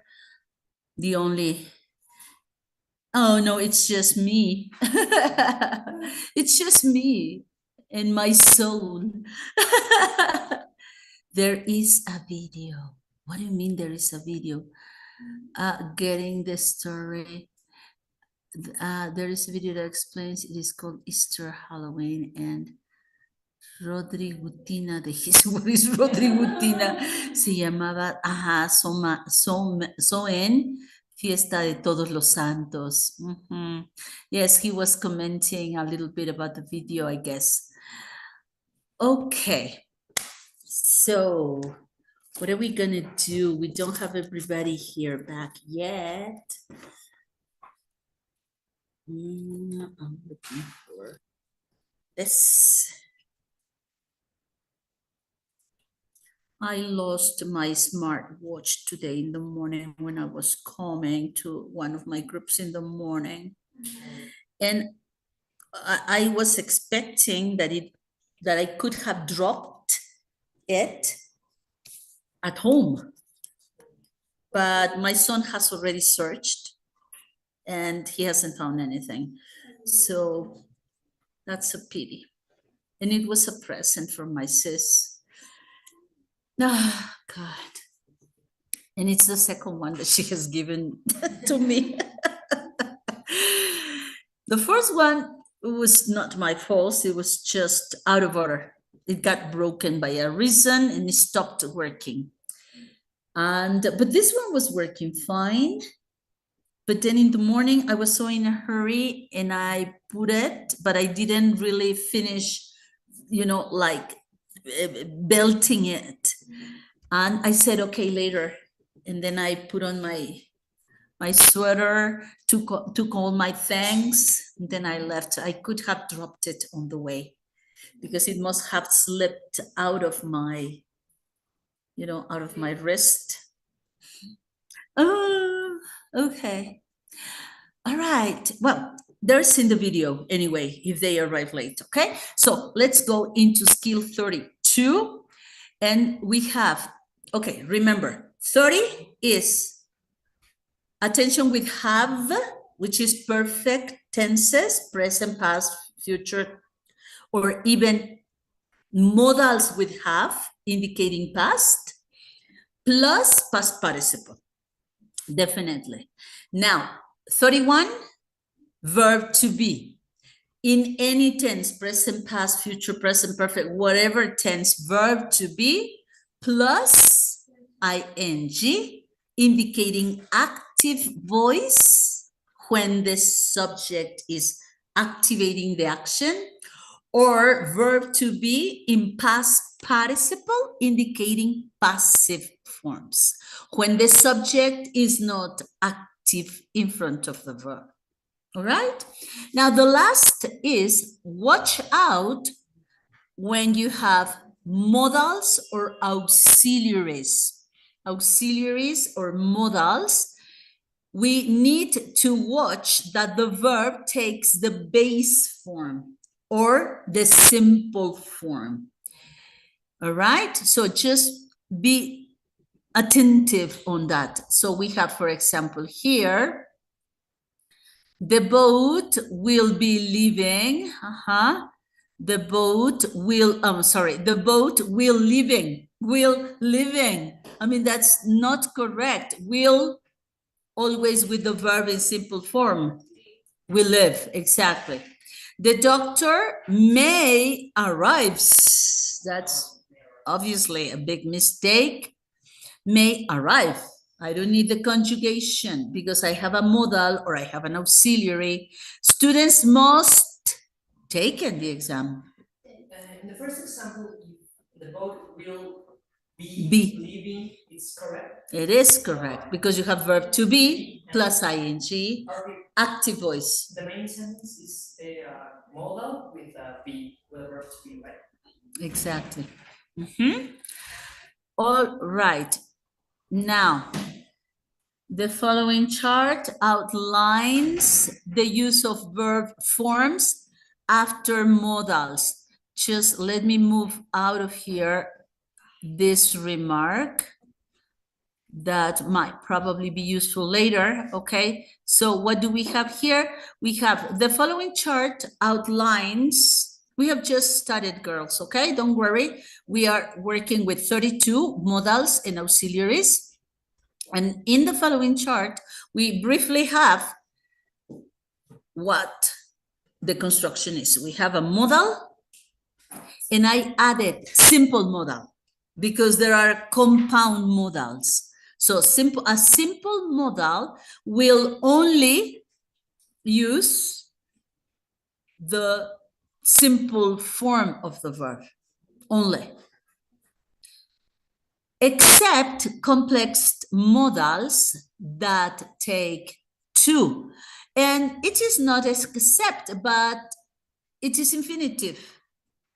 It is not simple, but it is infinitive when we have some compound modals like be able to be allowed to, have to, use to, ought to. And in that case, if you see the particle to as part of the modal, then what we have next is the simple form. But if you see to as part of the verb, then you would see that we have infinitive. No? But one way or the other, it's the same thing. Because with infinitive, you have to in the base form. And if you consider it not as an infinitive, then the base form is always the base form. Okay? So here, and here I have a mention about some modals that are complex but do not take two. Most of them they do when they are complex. And what do I mean with complex? That they have more than one word. In simple modals, we just have one word. Can, could, might, would, should, must. It's just one word. When we have complex modals, we usually have like verbs combined with infinitive. Like be, the verb to be able to, in this part. Be able to. Now that's better joining. Or be allowed to. Or the verb have plus to. Or the verb used to. So as you can see, most of the modals in a complex or compound form are like normal verbs that are taken in a borrowing to work as modals. But originally, they are like verbs in borrowing. You know what I mean with in borrowing? Como en préstamo, ¿no? Son prestados. O sea, es el verbo have, es el verbo be, es la expresión, el verbo allowed, be allowed. Pero están tomados en préstamo para constituir un modal compuesto y resignificar al verbo que acompaña. Entonces, el be able to work means to have the capacity to do something, no? Or to be allowed to join a class means a permission. So we are using this compound or complex modals, usually with an infinitive after. So either if we consider them part of the modal in a compound form, or if we consider it part of the verb that they are accompanying. In any way, it is the same thing. We use a base form. Okay? No importa si lo vemos como parte de la constitución de la expresión modal, que termina con to y pertenece al be allowed to, or to be supposed to, o bien si lo veo como parte de el verbo que voy a poner después a manera infinitiva. A final de cuentas, el verbo siempre va a venir en su forma simple, sin conjugar. Or because I see it's infinitive, o porque lo tomo como un infinitivo con el to parte de su partícula, o como lo tomo como una forma base que no lleva conjugación. So this is additional to the simple modals that have one word only. Los modales puros, digamos, como nacidos ex profeso lingüísticamente para eso, son monosílabos, bueno, tal vez no monosílabos, que sí, muchos lo son, pero son unipalabra, solo de una palabra. Entonces, tengo el can, el could, el should, el must, el would, el mismo will, que a veces es modal, a veces es auxiliar, el shall, el, pero el ought to lleva el to y lo clasificamos como modal compuesto por justo la partícula que pide. Ajá. Y como el have to, pues que tiene el have, pero le pide la partícula para conformarse como un modal, como un paquete de expresión que va a ir siempre junta para indicar un significado. Entonces los modales, fíjense, es bien interesante aquí ver un poco la comparación. Para nosotros, un modal, pues como que gramaticalmente no existe. En nuestras categorías gramaticales nunca aparecen ni auxiliares ni verbos auxiliares, que son los modales. Sencillamente tenemos conjugaciones verbales, tiempos, presente de indicativo, del subjuntivo, del modo potencial, del imperativo, pero no tenemos esto como gramaticalmente constituido como un formato esencial de la gramática. Y sin embargo, sí lo decimos, sí decimos tengo que trabajar, ¿no? Y entonces ese tengo que, nosotros le ponemos un que, no un to, ¿no? Es como un that, ¿no? Para nosotros es conjugar el verbo tener. Y ya. Y ese que, pues es como el conector para el complemento. ¿Qué tengo? Pues que trabajar. ¿Sí se dan cuenta? Para nosotros es pues un verbo más. Pero para ellos, esa constitución de tengo que, o debo de, o, bueno, el used to ni siquiera tiene traducción así por separados, es solía, o ni siquiera es solía, es aba. Yo compraba, o ia, yo corría. Entonces, como que los modales vienen a sustituir las carencias de conjugación verbal. El used to para nosotros es el copretérito. Es una de las formas del copretérito. El used to. Y es, pues sí, a veces lo podemos traducir aisladamente como un solía. Pero es un verbo. Para el español, el verbo soler, ¿no? Entonces, en realidad, los modales, así como una estructura gramatical en nuestra lengua, no tienen como esa categorización, no están clasificados, pasan a ser verbos normales, pero para ellos no. Entonces, para ellos les dan tratamiento de auxiliares.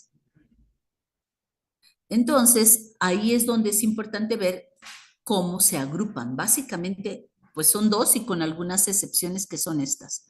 Entonces, los modales simples como can, could, should, must, may, might, etc. Would, que solo son una palabra, más la forma base, main form of the verb, la forma base, simple form. Y los compuestos, que son tomados como verbos prestados para tener función de auxiliar. ¿Sí se dan cuenta? Aunque no sean auxiliares, están fungiendo como modales, que son verbos auxiliares. Y entonces aquí, pues bueno, viene la conjugación del verbo para hacer afirmativo, negativo, pasado, futuro, whatever, ¿no? Y su negativo va a tener que comportarse con la conjugación del verbo que esté en préstamo.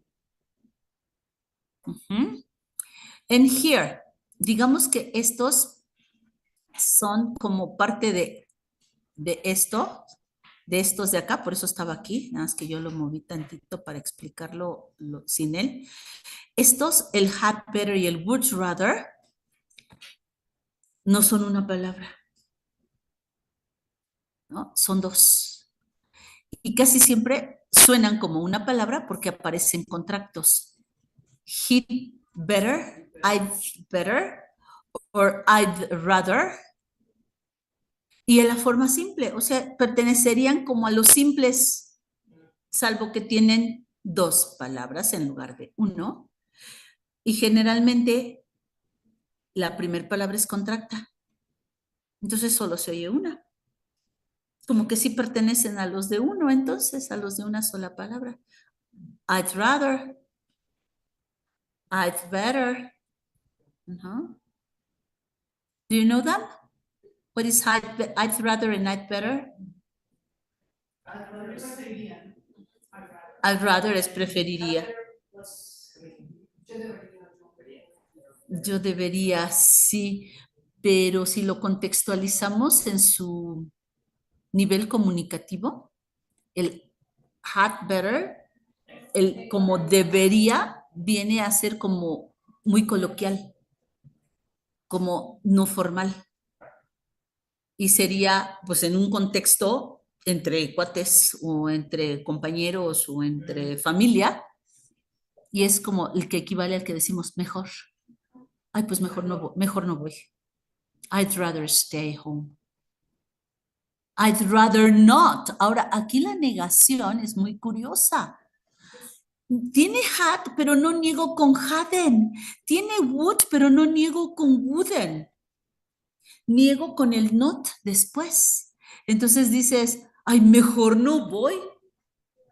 I'd better not go. Not. No pongo auxiliar. I'd rather not. Como cuando alguien te ofrece, ay, ¿quieres una galleta? I'd rather not. No, no, porque estoy adicta. I'd rather not. Ay, mejor no. ¿No? Pero, por ejemplo, el would no dices I wouldn't rather. I'd rather not go out tonight. Preferiría no salir hoy. I'd rather not. Y bueno, yo siento que esto, como es más coloquial, se basa mucho en el sonido de la contracción. Y si le pones el not al hadn't o al wouldn't, ya no se podría contraer. ¿Se dan cuenta? Y entonces como que ahí jala la fonética. Por eso patea al not hasta después de la expresión. Porque si lo deja en el lugar donde normalmente se pone la negación, que sería en el auxiliar, le quitaría esa factibilidad de sonar como una sola palabra. Y a fuerzas tendrían que ser dos. ¿No? Entonces, deja a la frase pegada y le pone el not suelto. Y generalmente enfatizado fonéticamente. I'd rather not. O sea, ahí elevo la entonación. I'd better not. You'd better not. Mejor no vayas. You'd rather not. Y como que el not tiene la sílaba tónica. Pero esto es porque es más de uso coloquial de speech. That written. Okay, this was something, a parenthesis that I wanted to share with you and to know more about this. Okay, so this I'd better es mejor. Mejor sí o mejor no. Y para nosotros, pues no es verbo, ¿no? Es una expresión. Okay, so let's see how you find this using modals.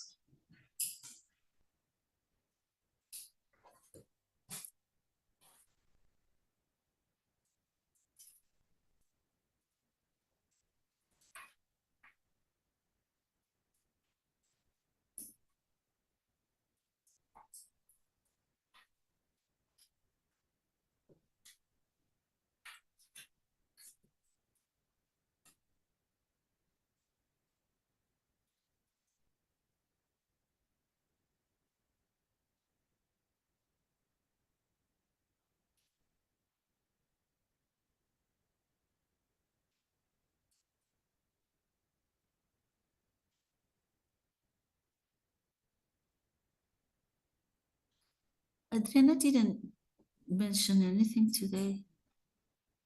She lives near Fort Sons, maybe she couldn't arrive. Ah, event or something in Forosol.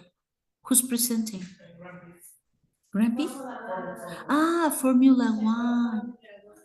Ah, and so it becomes chaotic. In fact, over here in Zocalo, there was a chaos today. I was leaving Palacio de la Autonomía because I worked there in the morning today. And then when I was trying to come my way here to Cuba, I arrived to the corner and then they sent me backwards and I needed to go round, round, round, round in order to come here. But I didn't know. Ah, but that wouldn't be like blocking the street. On the other way, it would be like opening to people to come and see, no? Yeah, but this weekend we have many visitors, a lot of Tourists? tourists because Ah, yes, because of the prime of the Formula One. ah, because I was thinking about the offering settings. No, but some people also come to see the tradition of Day of Dead, no? They see the Formula One.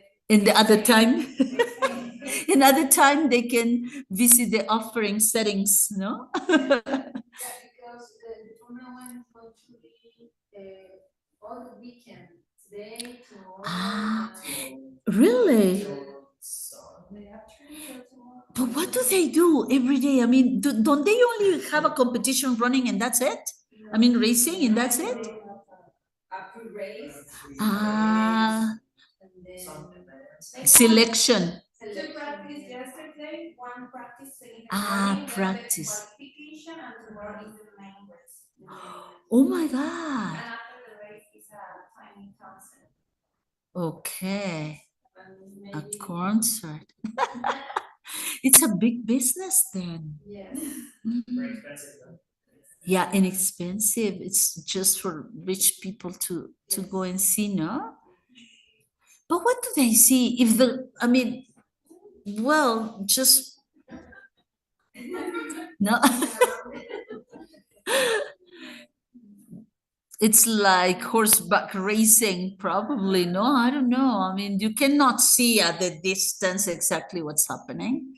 Probably with your binoculars, your spectacles, They bet. and they bet. Yeah, exactly. That's the money betting. Mhm. Now they want to support the Mexican racer. The Mexican? The Mexican racer. Okay. Checo is competing, and we don't know if he will have a team the next year. Okay, you're very much into it, huh? You know about it. You're highly into it. Mexican racer is very getting down. Yeah, in level of competition, Yeah. they are not so good. Not good this year. It's a car. The car has problems. Also, he's Who's Checo. It's Checos, Red Bull- Checo, Red Bull Checos. Racing. Ah, Also- so he's not competing. Yes, competing, but it's in the last. They are too much.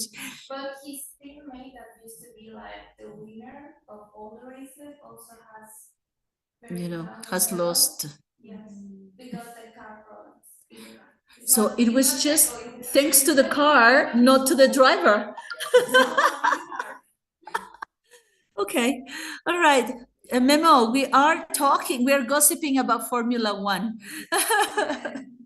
All right, I'll dictate. Yeah? Are you listening to us, Memo? Yeah, teacher. Can you hear me? Are you watching? Yes, of course. Are you watching my screen? Yes. Were you watching my screen in the first part of the class? No, but I have my book in my book. You need to tell me. You should have, listen, an overdue recommendation. Memo, you should have told me. Teacher, you're not sharing your screen, and I didn't realize until the end. So I was explaining and writing things that you couldn't see, Memo. And this means that nobody will be able to see it because it won't be recorded in Zoom. You can see it here because I am projecting my screen here, but not in Zoom. The Zoom projection is what Memo sees only. Memo, next time, okay? You're gonna tell us. Yeah, teacher. Okay, good. All right, so I'll dictate the correct answers. This is 32. Number 3 is correct. 4 correct. 5 incorrect. 6 correct. 7 correct. 8 incorrect. 9 correct. And 10 incorrect. Okay? So how do you feel this? For example, here in the correct one, the sales clerk might lower. Lower is a verb. It's not a comparative. Low, lower. In this case, it's exactly the same word, but it is a verb. So it is correct. Exacto. Bajar, reducir, disminuir, lower. And it is a verb. But it's not the base form. It is the base form, yes, to lower. And of course, lower can also be a comparative form when you say, well, this pond is lower than the stream, no? Yes. Okay. Then anyone in particular you would like to see, or we can move ahead? Number 7. Number 7. I Then know it's correct, but you would, yeah, look. And number 7 has remarks, yes. because I thought that it was incorrect and the correct form was the houses with oceans views could be. Could be. Just But a then sec. I saw what you just taught us. Model with the basic form. So then I said, oh, well, It's correct. It's according to correct. this, but The houses with ocean views. could be. Right. Because you look at the subject, which is houses, in front of the sell, of could sell. So could the houses do the action of selling? The houses can decide selling? No. So it must be passive. Passive. You said that it is correct. Yes, because it is a licensed passive, as I told you. The houses with ocean views could sell for considerably more. There are some cases, as I told you, with the doors of the museum or the bank. We frequently say the bank closes at 4 o'clock, 4:30. Is really the bank doing it? Well, no. Of course, the guards, the doormen do it. But it is a way of speaking. It is like personal, giving a personification to the institution. So that's why it is a licensed passive, which is not usually done, but there are certain cases like government or authorities regulations.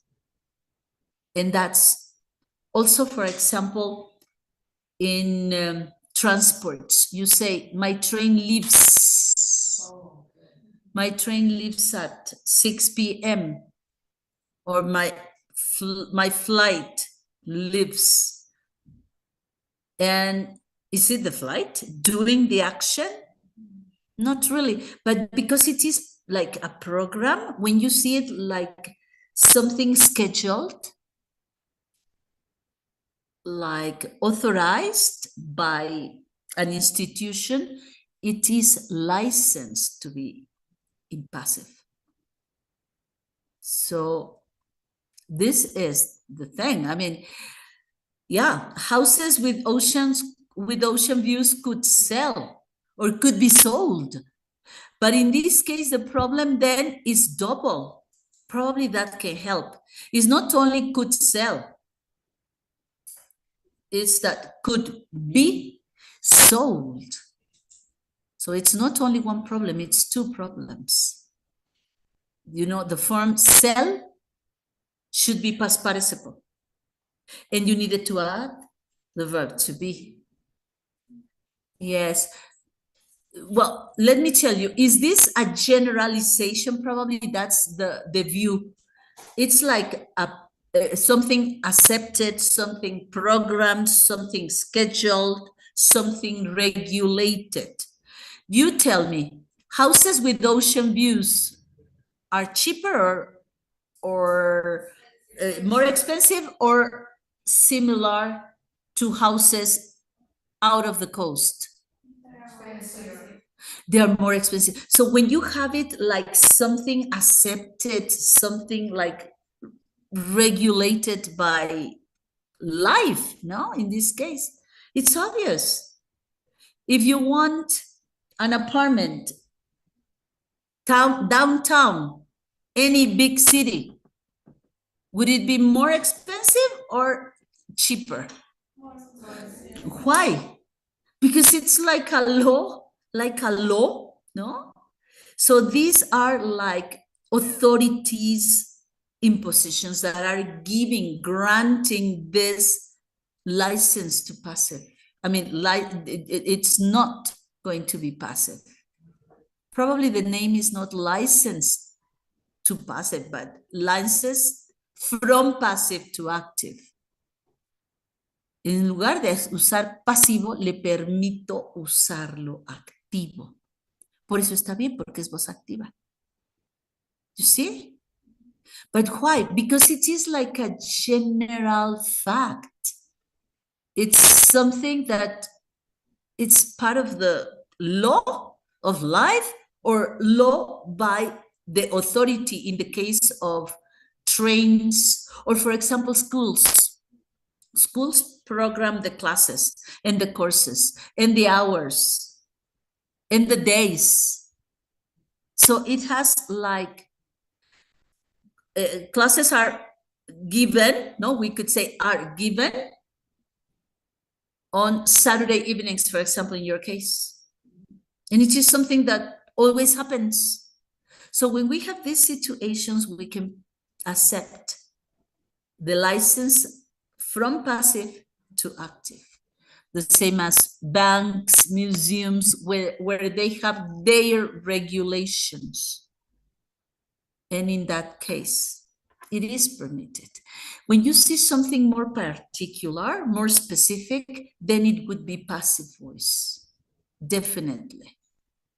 Okay, so we need to open our mind into this perception or exceptions to passive. Got it? Okay, so that's why could be sold is a real passive. I mean, it is correct. But considering that it is a general rule, wherever you have an ocean view, it will always happen. No, if I want to live in Ibiza, a house in Ibiza by the coast, oh, how cheap it will be. No, I mean, it's obvious. No, when we have these type of concepts, like general facts, truths, no, that then we have the license from passive to active. Let me put it here. License passive to active, passive to active. Oops. What am I doing? That's it. From passive to active. Dejo la pasiva y me quedo con la activa. Also, for example, for machines, no? We say, for example, intelligent machines, no? that they turn on and off under your programming. So, for example, if you're programmed your television to shut off 1 hour later, after you have programmed it, okay, it will be shut at 10 p.m. It will do it. So the television will shut off. Pero ella lo hace, ella se apaga. Pues sí, porque tú ya estás dormido. Pero la programaste, o sea, eso está permitido. ¿No? Intelligent or smart machines now, it's more common to have this personification of the object that has like the capacity to do the things as humans, right?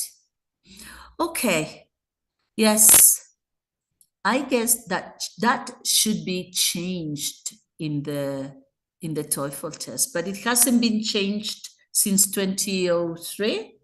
Remember? It's been the same book, only reprinted, ¿no?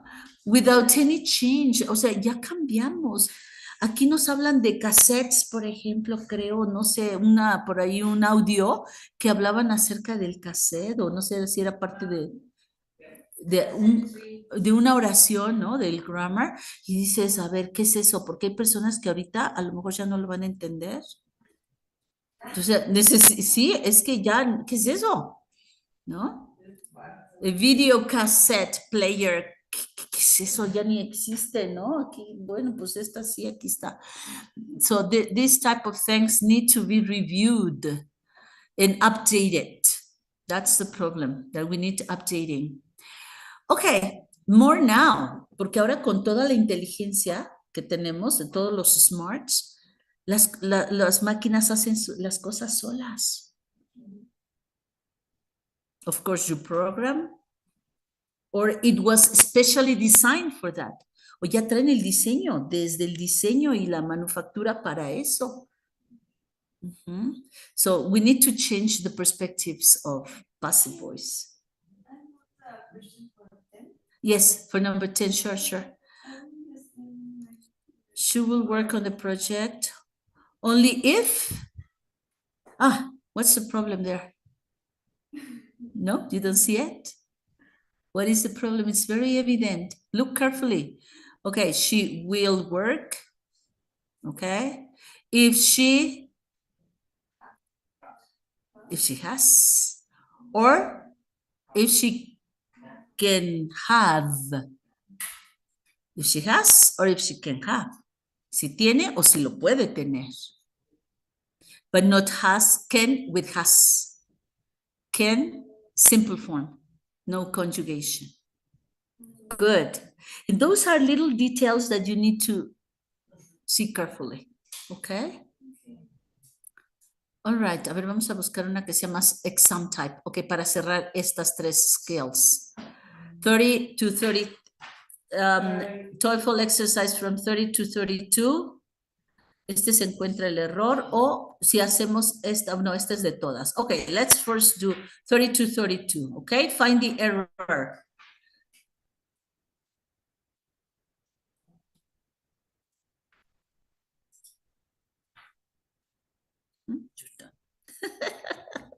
How about the next one, 1 to 32? Is it done too?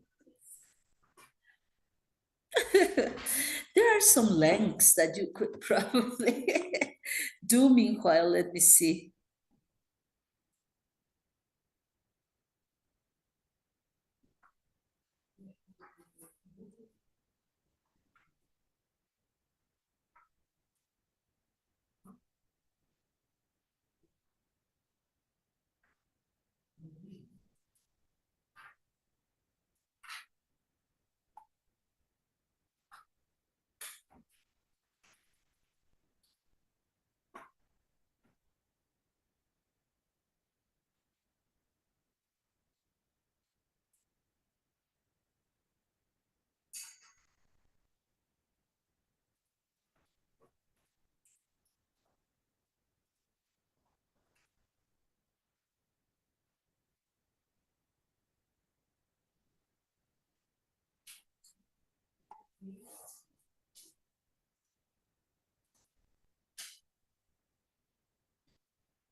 One. Yes.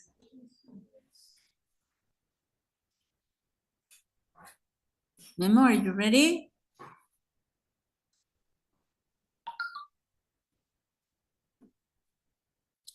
Hello. Have you fallen back asleep? Yeah, no, not there. All right.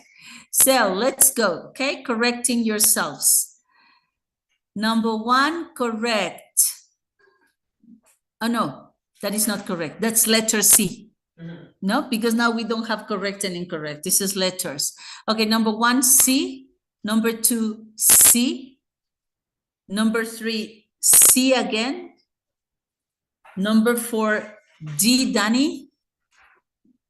5, B, baby. 6, D, Danny. 7, D, Danny. 8, B, baby. 9, C. And 10, D, Danny.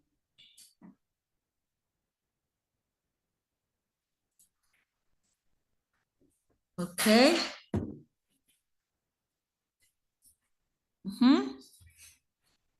How was it? Now I want to know. Errors. 2, 2 over there. 2, 2. Most of you got 2. Okay. Here, none. Memo, Two, teacher. 2.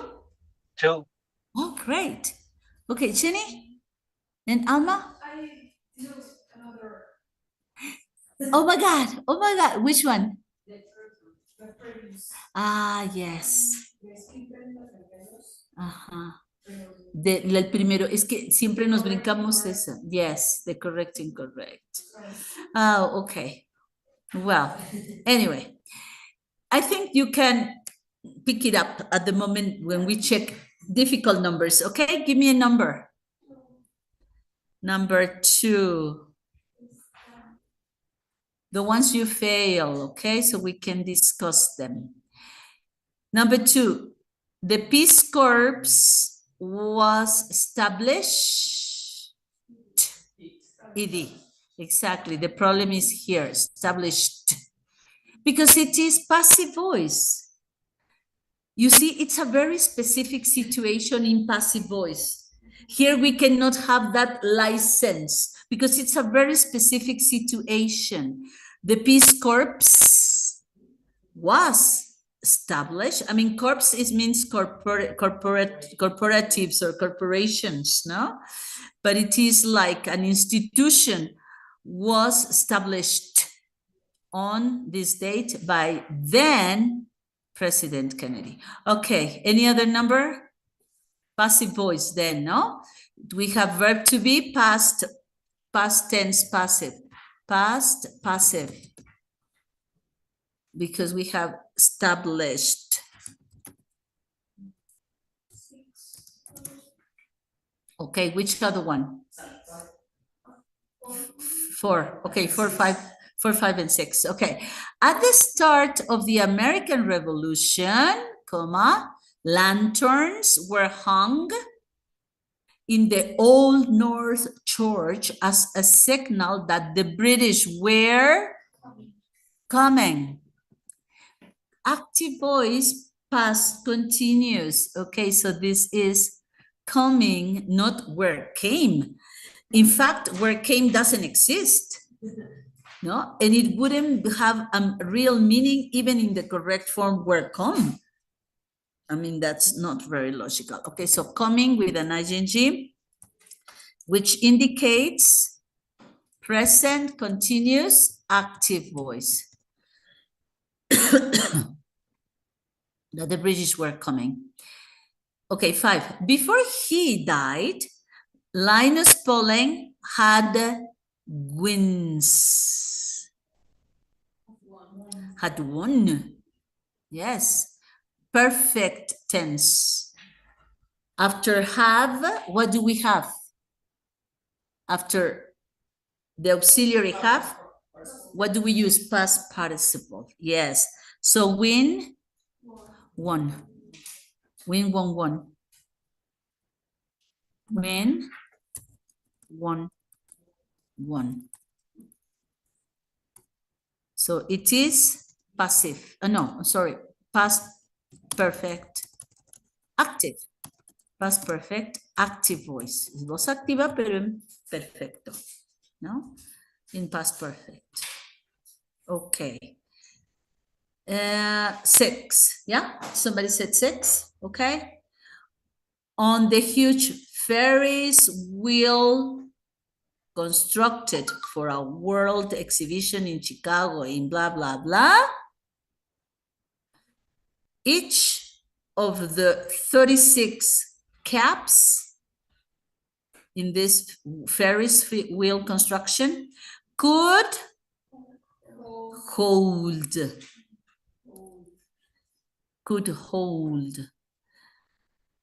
60 people. So in this case, it's a modal with a simple form, no? Could hold, because we have a modal before. When we have a modal, the verb is simple form. And passive voice is not possible here because each of the 36 caps hold is like have. Can have, can hold, can receive. So the verb is correct for the subject caps. No? It's like when you say my house has 2 bedrooms. Of course, it is like probably not a possession of the house, but it is a design of your house. So this is the design of the caps. You know caps? What are caps? Like, yeah, well, with the idea of taxis, no, but holding passengers, 60 people in a large space because they are ferry wheel cabs. Exactly. But like in Xochimilco, no? Having 60 people in the same boat. In this case, well, it's like cabs funcionan como transporte, ¿no? Como taxis. For 60 people. All right. Any other number?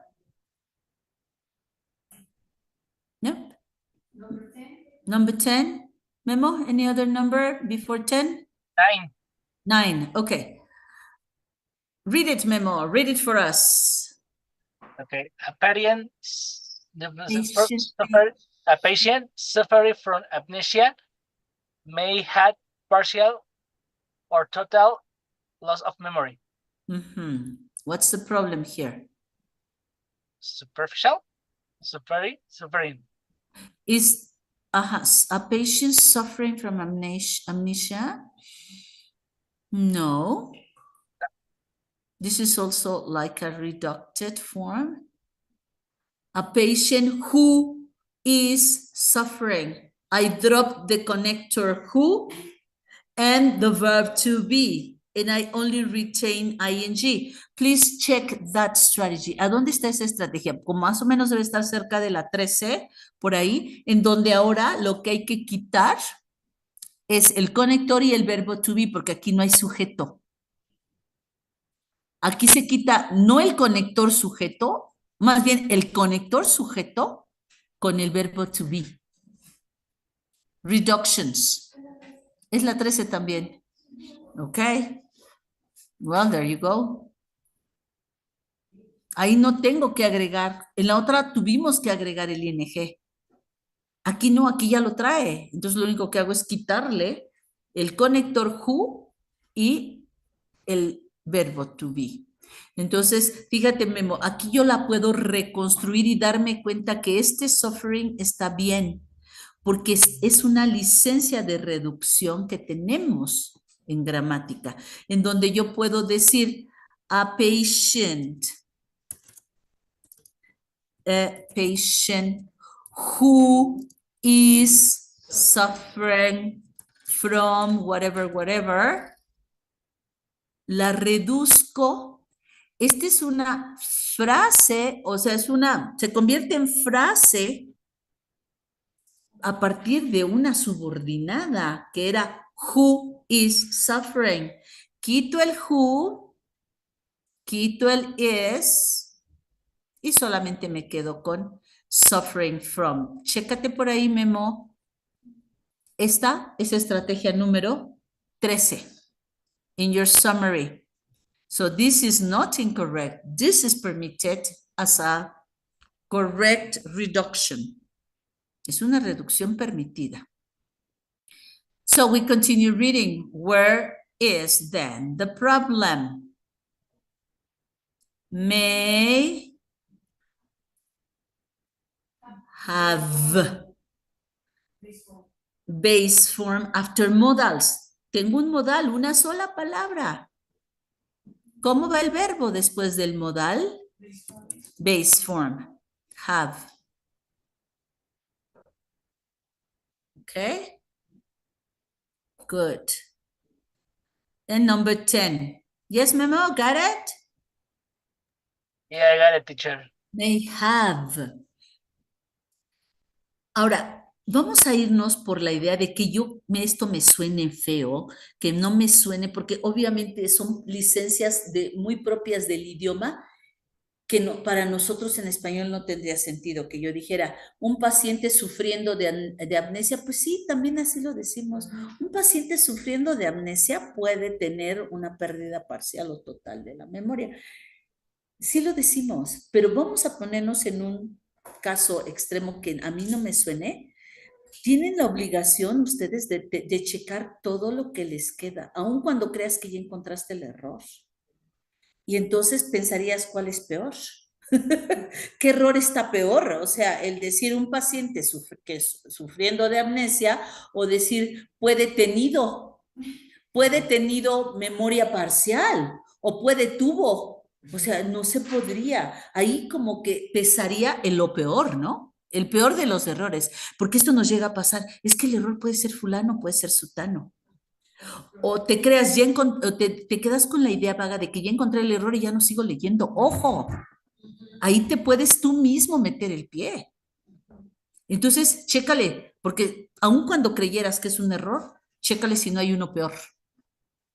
¿No? Porque si está el peor, te vas por el peor.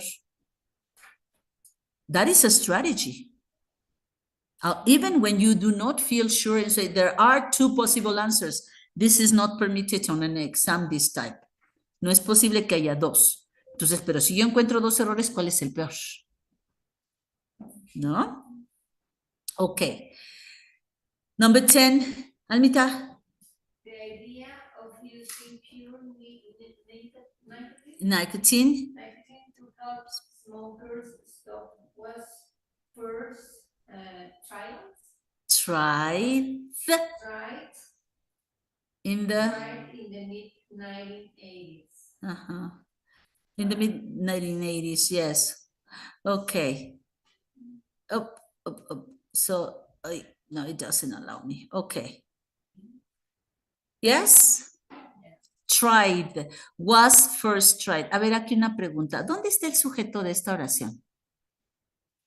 Where is or which is the subject? The idea. Which idea? Of using nicotine to help smokers stop. Hasta stop es todo el sujetón, ¿no? Claro, la palabra, the key subject, the nuclear word is idea. Entonces tengo que ver que idea, que es singular, empata con was, que es la conjugación en singular, pasado singular. Entonces sí concuerda. Todo esto de acá es parte del sujeto para aclararme cuál idea. Pues la de usar nicotina para ayudar a los fumadores a dejarla, a parar de fumar. Y luego ya viene el was, que es el verbo en pasivo, en voz pasiva. Was First tried. Fue intentada, fue probada. For the first time in this year. Okay? Good. Okay, let's move ahead to the next. Okay? So let's go. You can do 132. The next exercise, it should be a great idea to do it for homework. From 1 to all the recollection of the strategies, todas las 32 que se han visto ahí vienen revueltas. Okay? So we have problems now with what? The use of the verb. A ver, ¿qué es eso de problemas con el uso del verbo? Many different problems in using the correct tense are possible in English. Many problems are possible. However, 4 specific problems occur more frequently. So you need to pay attention. So pay attention to 1, knowing when to use past with the present. What's that? ¿Cuándo voy a usar pasado con el presente? Oh my God. Oh my God. Okay, number 2. Using had and have correctly. ¿Cuándo voy a usar have y have? Pero adecuadamente. 3. Using the correct tense with time expressions. ¿Cuándo te vas a guiar de una expresión para que definas la conjugación verbal? Okay. 4. Using the correct tense with will and would, que es lo que acabamos de ver, ¿no? Pero a lo mejor ya contextualizado en el tiempo, no en la forma del verbo, sino en su significado. Okay, let's see. 4 problems, let's see one by one, okay? 33.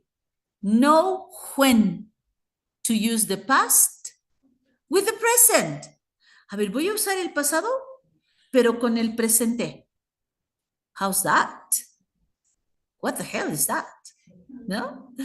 One verb tense problem that is common, both in writing on the TOEFL test and is the switch from the past tense to the present for no particular reason. O sea, cuando me cambio de que estoy hablando en pasado y me voy a pasar al presente y que es correcto hacer eso. So, for no particular reason. Often when a sentence has both a past and a present tense, the sentence is incorrect. Si estoy en la misma oración subordinada con la principal, generalmente va a ser un error. ¿Ok? Aquí hay como que una ley del más fuerte. Si yo tengo una oración subordinada, va a estar gobernada por el tiempo de la principal, porque es subordinada. Entonces no se manda sola. Si la principal tiene determinada significado, tiene que ser continuado en la subordinada. Entonces, porque la que gobierna es la principal. Entonces aquí tenemos una oración. He took the money when he wants it. ¿Cuál es la oración principal? He took the money. Tomó el dinero. ¿Cuándo? When he wanted. When he wanted. Aquí el error estaría no concordar con el tiempo de la principal. Si es algo que sucedió en el pasado, él tomó el dinero, y te voy a decir cuándo lo tomó, pues tiene que tener como su cronología acorde, ¿no? Okay. So in this case, it's a subordinate sentence that is depending, the subordinate is depending on the main. Entonces yo tengo que reconocer que se trata de una acción subordinada adverbial. ¿Sí? When. Es adverbial de tiempo, pero es subordinada. ¿En qué estrategia vimos subordinación adverbial? Subordinate sentences like time adverb or contrast adverb. Subordination. 17. Que diga when, ¿no? With when, with although. Is it 17? Yeah. 17 and 16. 15, 17. Okay. 16, 17, and 18 on condition. Yes, because we expanded into more adverbs. ¿Se acuerdan que cuando hablamos de adverbios dijimos, ok, no hay un solo tipo de adverbio, hay muchos tipos de adverbio. Y la primera parte solo nos hablaba en la 15 de los adverbios de tiempo, creo, y de los adverbios de contraste. Y después ya nos metió a todos y nos hizo ya el cuadrote, ¿no? De todos los adverbios, de manera, de modo, de tiempo, de lugar, de... ¿Yes? Which number? ¿En qué número tenemos ya todos? Ha de ser después del 15, como dijo. 18, 19, should be something like that.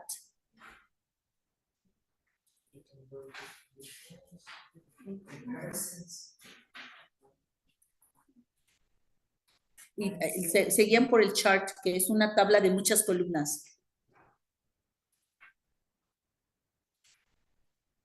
Y viene la lista de las expresiones comunes, as soon as, and whereas, and although, and all that stuff.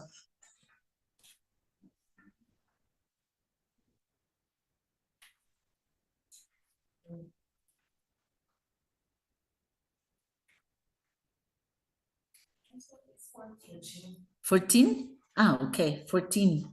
Then it was before 15, yes. Okay, 14. ¿Qué dice ahí?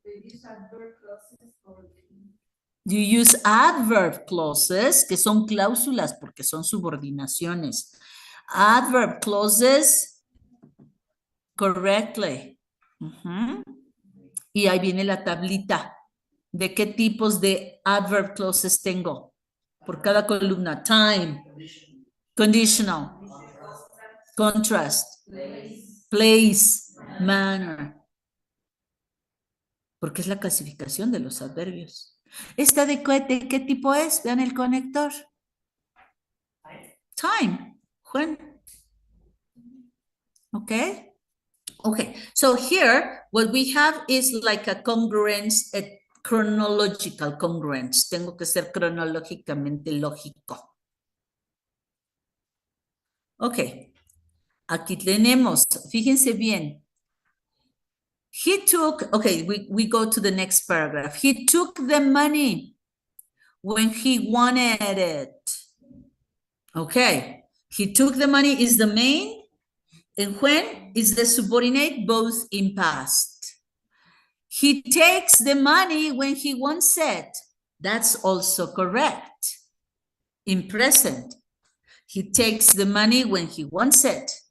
Por ejemplo, mi hijo, ¿no? Que ya sabe que cuando no estoy y necesita comprar algo, puede tomar el dinero cuando lo necesite. So he takes the money when he wants it. I have a chronological sequence.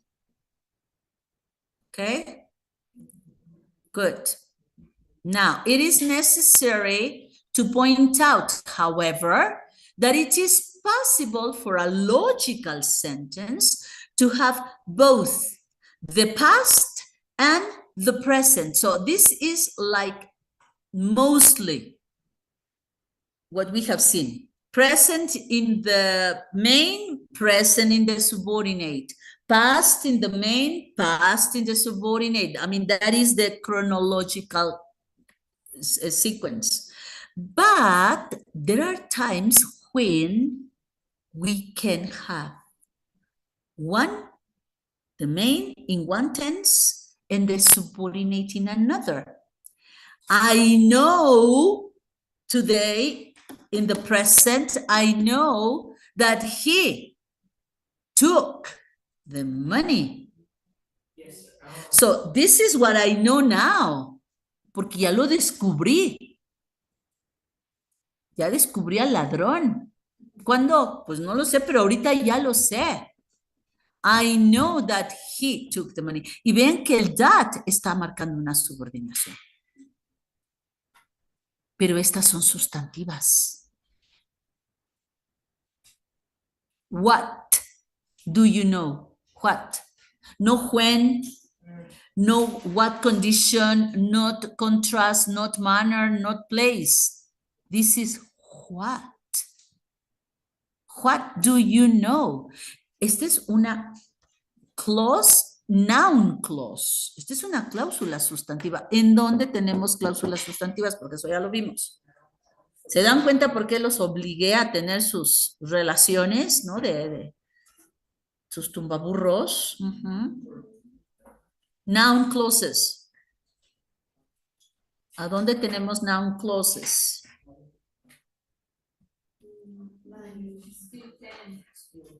9 and 10?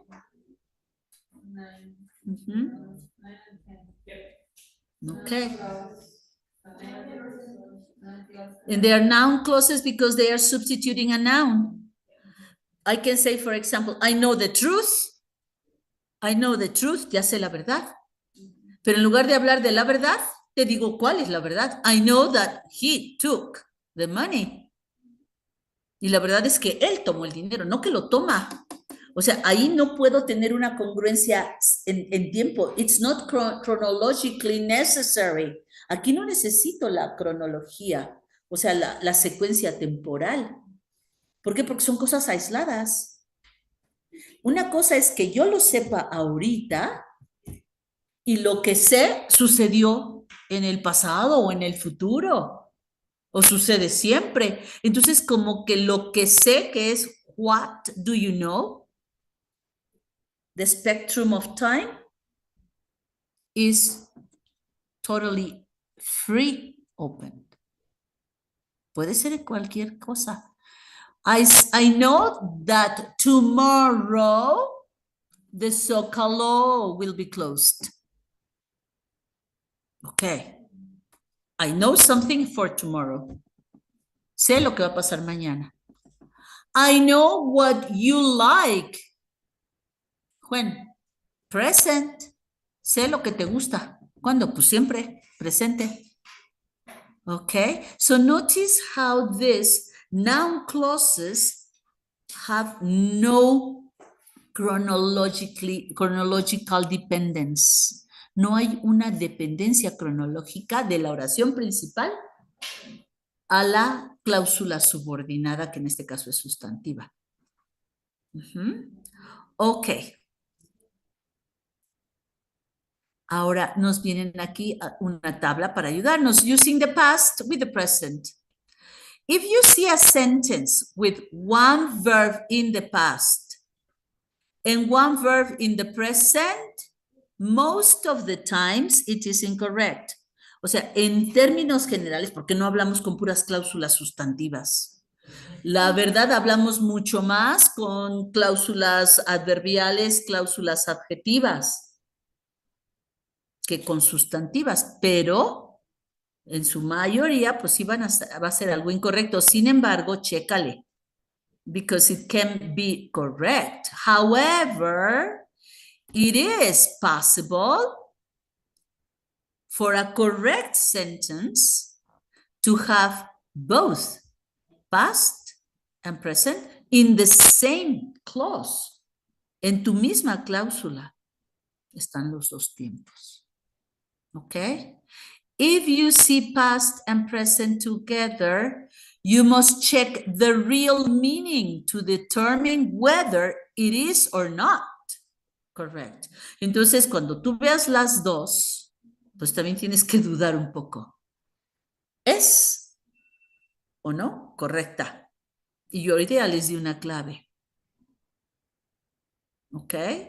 Mostly adverbial clauses and adjective clauses match, respect the chronological sequence of the main sense.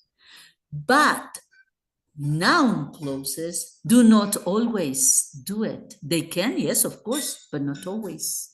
It depends on what you want to say. So that's why you have to check the meaning. Aquí te dicen, pues chécale el significado de lo que estás diciendo, si tiene lógica o congruencia. Okay, let's do the exercise, people. Yeah, got it? Got it? Yeah, this movement of time sequences. For noun sentences, very common that if they have present tense, they are incorrect. For noun, no. no. For noun clauses, no. It is possibly. Puede ser que esté correcta Okay. porque tiene una secuencia lógica de lo que estás diciendo. So it is not automatically incorrect, no. The ones that are like mostly incorrect are the ones with time adverbs or adverbial clauses Okay. or adjective clauses, que son las que más comúnmente respetan el tiempo de la oración principal.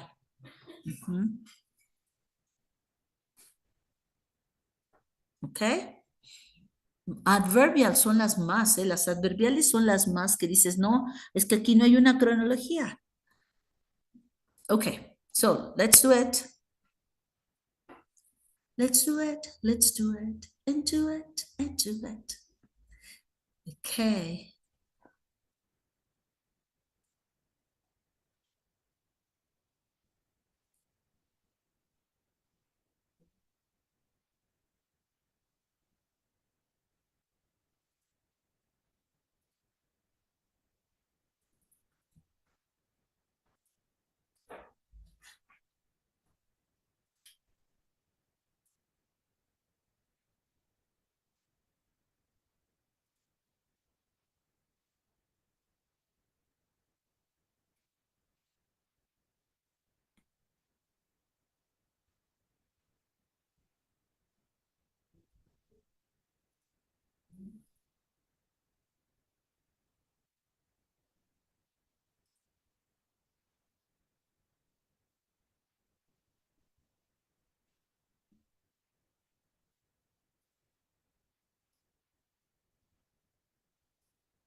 Apenas llevamos 4, ¿eh?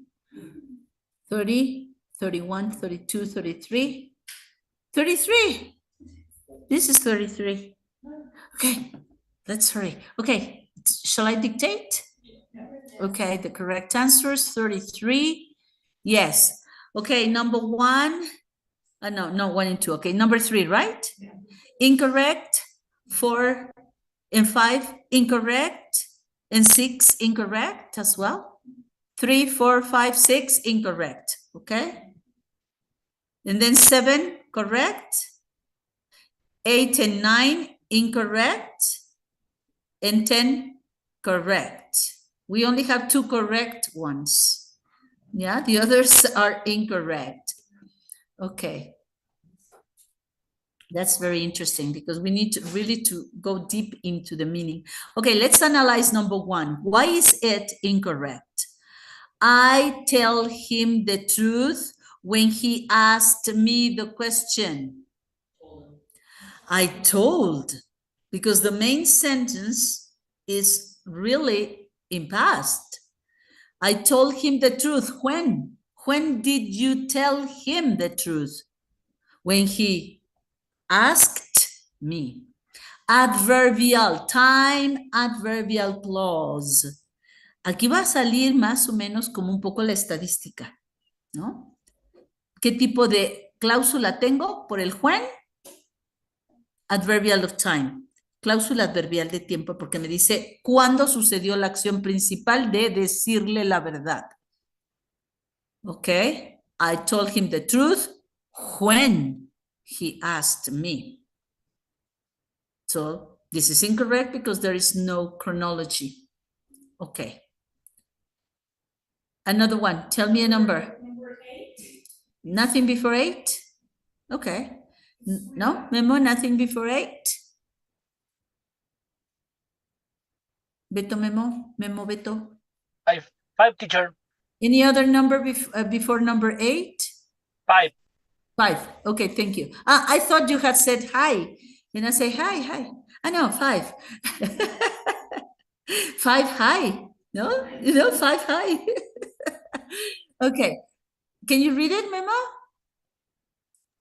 Yes. So Steve wakes up early every morning because he went to work early. Because he went. He wakes up because he went to work early? No. I mean, he wakes up early because he goes. No, so present. Or probably he woke up early every morning when he was in university or when he was younger because he went to work early. Possibly, or both in past or both in present, but not 1 and 1. Okay, so in this case we have because. Atención, A la anterior voy a irle subrayando con un color diferente. Let me see this one. Vamos a ponerle como naranjita. Okay. So, aquí, porque lo que quiero es que empiecen a sistematizar. ¿Dónde estaba? Aquí, vimos esta, ¿no? ¿Cuál es tu conector? When. Adverb of time. Okay, what is your connector here? Because they are subordinate connectors. Son conectores subordinados. This is of reason, ¿no? Or cause. Okay. Y nos lleva a que deben de estar congruentes. Okay, attention. Which other number? 8. Okay. He put some money in his account when he goes to the bank. He puts. It's because in the, no, well, yes, that's the mistake. Yes, possibly it's in puts or in goes. Because put is past. Este estoy segurito que es pasado. ¿Por qué? Si fuera presente tendría ese.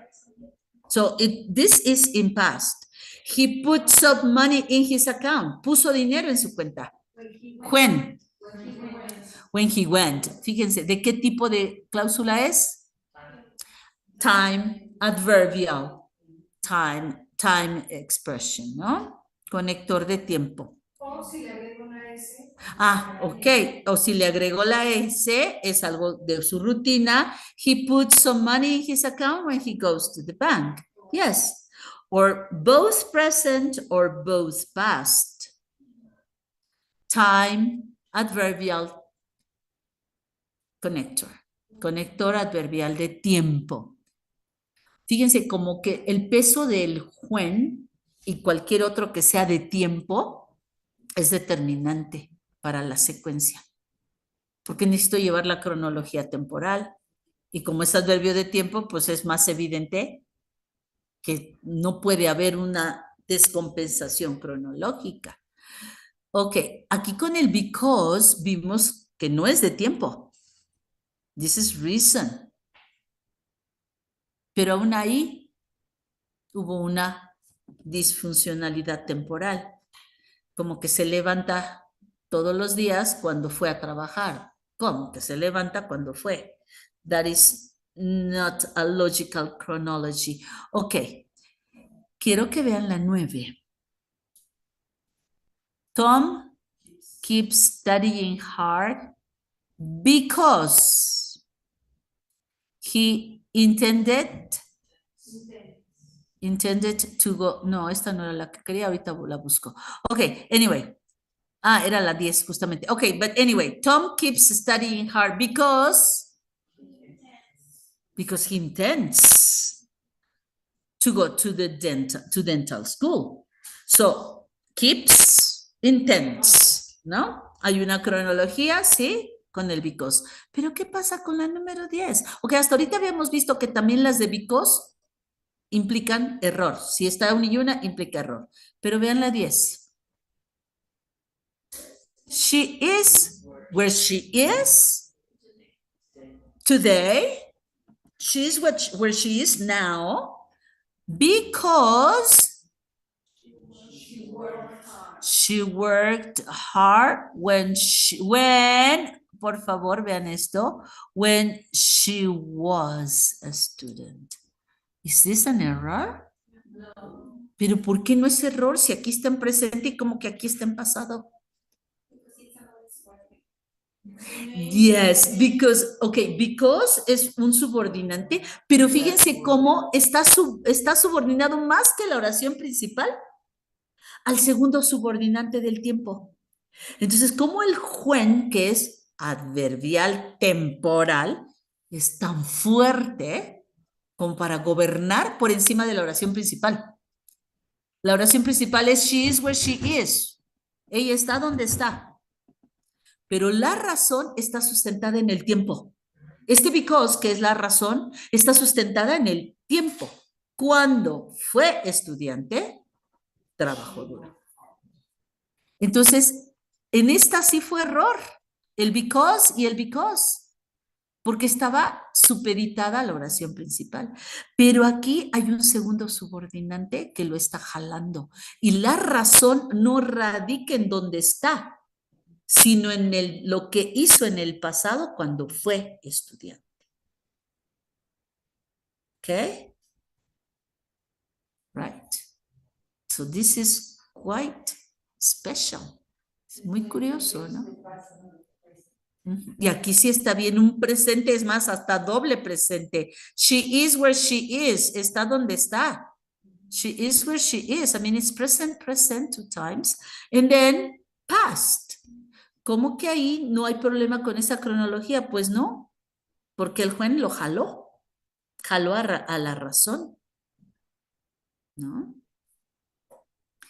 Ok, entonces sí es muy importante regresar a esto. A ver, si yo veo un verbo en pasado y luego otro en presente, en una oración en una cláusula, ¿no? Clause, which is subordinate with main, I can have like 80% possibility to have it incorrect, que está incorrecta. However, it is possible to have a correct sentence 20%. Past and present, like in here. Este fue un ejemplo. Entonces, ¿cuál es la situación? Si pueden estar finalmente pasado con presente habitando amistosamente en la misma oración, ¿en qué se basa? Que tengo que ver qué significado le estoy dando a cada una de las acciones. And then I can decide, is it or isn't it correct? Okay. Now 34, okay, at least 5. Use have and had correctly. I think this shouldn't be so difficult because it's present perfect, past perfect, future perfect, perfect tenses again, or modals in past. Acuérdense que el auxiliar have no solamente es para tiempos perfectos, sino también para hablar de modales pasados. Should have, could have, might have, okay? Now, we have to use it correctly. Look at the example. Sue has lived in Los Angeles for 10 years. This means that it is a past action effective in the present. Como es una acción del pasado que todavía está vigente en el presente, entonces me voy por un present perfect. Okay, let me reduce the size. It's a past effective in the present. Cuando yo tengo una acción que se realizó en el pasado, pero que se continúe en el presente, no uso pasado. Uso presente perfecto. Okay? Because, of course, I arrived or I started living in Los Angeles 10 years ago, but I continue there. So it's a past action started in the past, continued to the present. Present perfect. Eso es el presente perfecto. Algo que se inició en el pasado, pero que sigue todavía vigente en el presente. No problem with that. Eso ya se lo saben, o sea, es hablar un poco de la gramática de cuarto nivel, ¿no? O de tercer nivel. Okay. Now this sentence, etc., etc. Because the present perfect refers to a period of time from the past to the present, well, it is not correct in a sentence that indicates past only. Entonces, no puedo indicar solo pasado. Tiene que ser presente perfecto. Now, let's look at the example. At the start of the 19th century, Thomas Jefferson has become president of the United States. The action finished. It started in the 19th century. And now that we are speaking, the action has expired. ¿No? Ya expiró. Ya no es presidente. So, incorrect has become because we need past. Cuando la acción del pasado iniciada, y no importa que haya durado X periodo, pero ya terminó, aunque haya tenido una duración de 6, 12, 20, 30 años, ya expiró al momento en que yo hablo, se convierte en pasado. Si él todavía viviera a sus 200 años, ¿no? ¿En qué siglo? Dijo, ¿en qué año? En the 19th century. Pues sí, como 200 años, ¿no? De edad. Y siguiera siendo presidente, pues entonces sí podría usar presente perfecto, ¿no?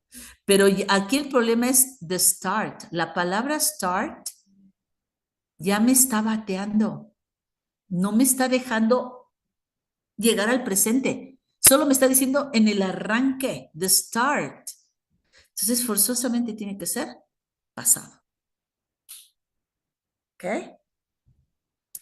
Now, every time, another example, every time Jim worked on his car, he has improved it. He has improved it. Every time that Jim worked on his car in the past, ok, sí puede ser, cada que trabajaba en su carro en el pasado, he improved it. Without has. Cada que trabajaba en su carro, pues lo mejoraba. Ajá. Ok. Estas son dos acciones del pasado. Una que te llevaba a la otra. Fíjense, por favor, esto es importante porque en la cronología del tiempo se basa mucho tu ruta cronológica. Si yo hablo de que él trabajaba en su carro y el resultado después de trabajar en el carro era mejorarlo, entonces son dos acciones pasadas que se quedan las dos en pasada, porque es una después de la otra o una antes de la otra, como tú quieras verlo, ya sea en reversa o para adelante. Entonces, he worked on his car one day in the past. And after that work in the car, he improved it. Y entonces cuando ya terminaba de trabajar en el auto, se veía la mejoría. ¿Ok? Now, here we already explained that. Entonces, aquí está bien, ¿no? Que se queden en pasado las dos. Okay, now let's see the past perfect. Vamos a ver qué pasa con el pasado perfecto. It says, Sue had lived in Los Angeles for 10 years when she moved to San Diego. ¿Qué pasa con el Juan aquí? Habíamos visto en las otras que el Juan pues pedía la misma cronología. Pero ¿qué pasa aquí? Sue had lived in Los Angeles for 10 years when she moved to San Diego. This is correct. Why? Because the two sentences are not one like connected to the next. Sue lived in Los Angeles before she moved. So this is stepping back in time. Es un paso para atrás en el tiempo. Este es un retroceso temporal. Y no puede ser los dos pasados. ¿Por qué? Porque no estoy hablando en orden de que ella vivió y luego se mudó, sino que cuando se mudó ya había vivido en Los Ángeles. Entonces, ese Juan lo que me está haciendo es un step back. Me está mandando a una acción del pasado previa. It's a previous past action. Ya no es one action first and then the result of that action next. It is one action in the past and what happened before that past. So it is a flashback in time. In that case, I use past perfect, not simple past. We have started an action that started at a point in the past. En un punto del pasado sucedió esta acción. Then she stopped that and she moved. So the action changed. Okay. And the order doesn't affect. I can say when she moved to San Diego, she had lived in Los Angeles. Entonces, como que el juez me manda al punto del pasado cuando ella se cambió a San Diego. Y luego me regresa para atrás en el tiempo y digo, ok, ella se mudó a San Diego cuando ya había vivido en Los Ángeles. Entonces, cuando yo hago ese flashback en el pasado, en la línea del tiempo, ya no puedo usar pasado. Simple, tengo que moverme al pasado perfecto. O sea, esa oración está bien. Of course, it is correct. She had lived in Los Angeles when or before she moved to San Diego. Ella había vivido en Los Ángeles cuando se mudó a San Diego. Entonces, hablo de dos acciones en donde las veo como en la línea temporal, hablando de la última y luego me regreso a la primera. ahí es donde hay una cronología retrospectiva, ¿no? And that's past perfect. Entonces ahí es pasado perfecto. Okay, let's see the explanation. This sentence means that Sue lived in Los Angeles for 10 years in the past. Ella vivió 10 años allá. Before she moved to San Diego. Entonces ahí sí la dejo en pasado. First, she lived in Los Angeles. Next, she moved. Entonces ahí está bien, dos pasados, porque me voy a la cronología natural. Primero vive ahí y luego se mudó. Pero si te digo cuando se mudó, me voy a la última y luego me hago un flashback. Cuando ella se mudó y me regreso. She had lived. No, she lived. Cuando ella se mudó, vivía en Los Ángeles. Y en español sí cometemos mucho ese error. No usamos el, no necesariamente, a veces sí, pero no necesariamente, no necesariamente usamos el pasado perfecto. Nosotros decimos cuando se mudó, no, pero a ver. Ella vivió en Los Ángeles Cuando, años cuando se mudó a San Diego. ajá, o sea, para nosotros como que la cronología ahí no importa que está brincando. Lo que quiero que noten es que aquí la cronología no va para adelante. Si yo empezara con decir, she lived in Los Angeles for 10 years and then she moved, está bien porque estoy contando como desde el inicio de la historia. Primero vivió aquí y luego se pasó para allá. Pero aquí mi historia empieza como al revés, en flashback, ¿no? When she moved, o sea, veo cuando ella se mudó a Los Ángeles, a San Diego, y luego volteó para atrás, ya había vivido en Los Ángeles. Y ahí no puedo usar pasado. Porque como que estoy invirtiendo la cronología, como que voy para atrás. Pero es correcta. O sea, no necesariamente tengo que partir del inicio de la historia, puedo empezar con la historia al revés. Y aquí es nuevamente el conector when, claro que puede ser el before o el after también. When, before and after usually have this flashback movement. Ellas son el before, el after y el when que permiten hacer ese traslado temporal hacia atrás. Okay.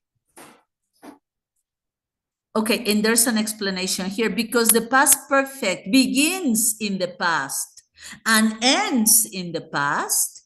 It is generally not correct in the same sentence with the present tense. Okay, y aquí viene otro ejemplo. Tom had finished the exam when the teacher collects the papers. Ese sí está totalmente mal. Because I have a past perfect, como si me hubiera ido para atrás, pero no hay ningún referente que me diga que estaba yo adelante. O sea, yo necesito saber que yo estaba adelante en el tiempo para luego regresarme. Pero aquí no hay ningún referente. Entonces, ¿para qué uso el pasado perfecto? El pasado perfecto se usa cuando hay un referente del pasado que te va a permitir hacer el flashback. Pero si no hay nada que te mande al pasado, ¿cómo te vas a regresar a otro pasado? No te puedes regresar del presente a un pasado, ¿no? Como que ahí hay una discordancia. So she had finished the exam, or Tom had finished the exam when the teacher collected the paper. Ahí sí, el maestro pasó a recoger, ¿no? Recogió. When the students had finished. Cuando ellos ya habían acabado. O sea, entiendo que el maestro les dio tiempo para que todo el mundo contestara. ¿No? So Tom had finished the exam when the teacher collected the paper or the papers. The first action is that Tom finished. The second action is that the teacher collected. Pero mi visión no me lleva en esa cronología. No digo, Tom finished his exam and then the teacher collected the exam. O sea, como que no voy en la línea del tiempo bien. Estoy empezando del momento en que el maestro pasó a recoger el examen o el trabajo. Y luego me regreso. Entonces, cuando la maestra pasó a recoger, él, antes de que ella lo recogiera, ya había terminado. You see? So this is like chronological movements, and we have to be careful with those. So past perfect with simple past, but not with present. Okay? Well, these are like common mistakes. So let's see the chart. The chart says present perfect with have, past perfect, and. What's the meaning? Present perfect from past to the present, to now. And past perfect before past. Es un pasado más pasado que el pasado. It's a past before past. Before another past. Necesito que haya dos puntos en el pasado para saber cuál pasó primero. ¿No? It's a past faster than the past. Past, past, past. ¿No? Es un pasado más pasado que el pasado. Ese es el pasado perfecto. El pasado perfecto es el pasado más pasado del pasado. Ok. Y el uso, pues bueno, un presente perfecto no se va a llevar con un pasado. Pero un pasado perfecto tampoco se va a llevar con un presente. Entonces, como que el presente perfecto con el pasado no. Pero el pasado perfecto tampoco con el presente. Entonces, el pasado perfecto se lleva con otro pasado. El presente perfecto no se lleva con otro pasado o con un pasado. Y except, ok, y hay una nota, except when the time expression since is part of the sentence, y aquí está haciéndonos un flash forward. En la siguiente se va a ver eso. Okay, let's see. Sorry, what did I do? Oh my God, I flashed back. Me fui para atrás. Okay, so sorry, this is 34, 34, 34. Okay, aquí estoy. Okay, let's see if you can, find it out here in the exercise. Exercise 34 before we leave. Come on, people, you can do it.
Okay, can I dictate it?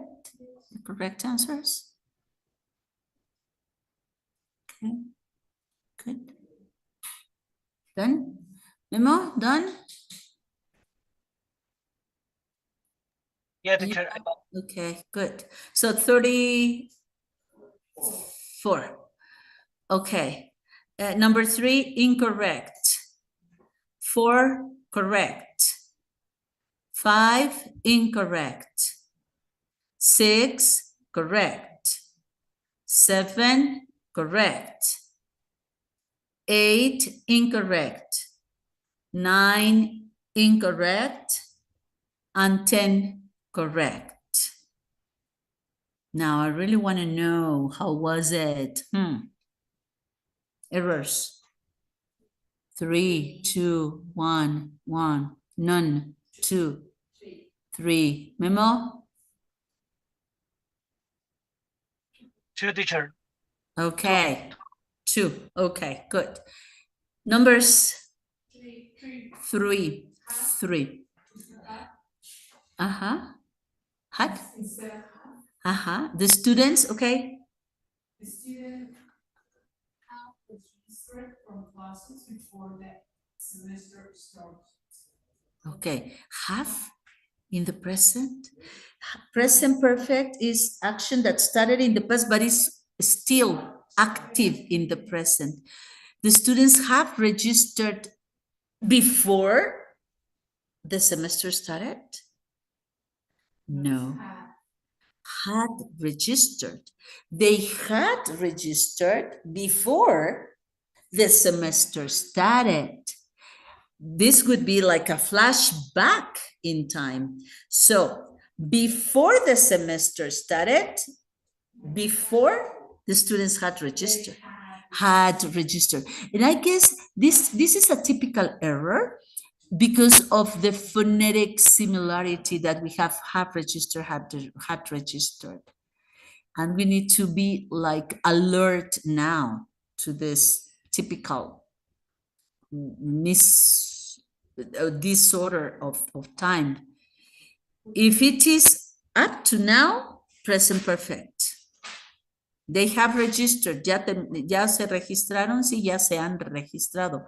Pero no lo puedo conectar con una cosa del pasado, entonces el presente perfecto no se lleva con pasado. Si lo quiero decir, tengo que parar el presente perfecto y empezar una oración nueva. So the students have registered for classes. Los alumnos ya se registran o se han registrado para las clases. The semester started yesterday, por ejemplo. El semestre empezó ayer, pero ya se han registrado. Entonces, como que las tengo que separar. No pueden estar en la misma unión temporal. Ahí sí hay un choque fuerte. Present perfect never takes past or past perfect or any other. Just present perfect, no? Okay. Which other number?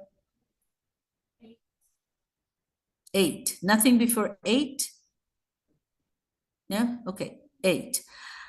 After the votes were counted, fíjense, me estoy yendo para adelante. After the votes were counted, it had been determined that Steve was elected, or the winner. So after the votes were counted, it had been determined. It was determined. O sea, no me puedo ir para atrás. Si fue después de que contaron los votos y digo que ya lo habían declarado ganador, pues entonces están en México, ¿no? Porque no me puedo ir para atrás a decir que ya había sido nombrado ganador después de que habían contado los votos. Ahí hay una anacronía, ¿no? After, me voy para adelante en el tiempo después de que contaron los votos. He was determined. Después ya fue declarado. O sea, es ir para adelante en el tiempo. First, the votes were counted. Next, he was declared winner.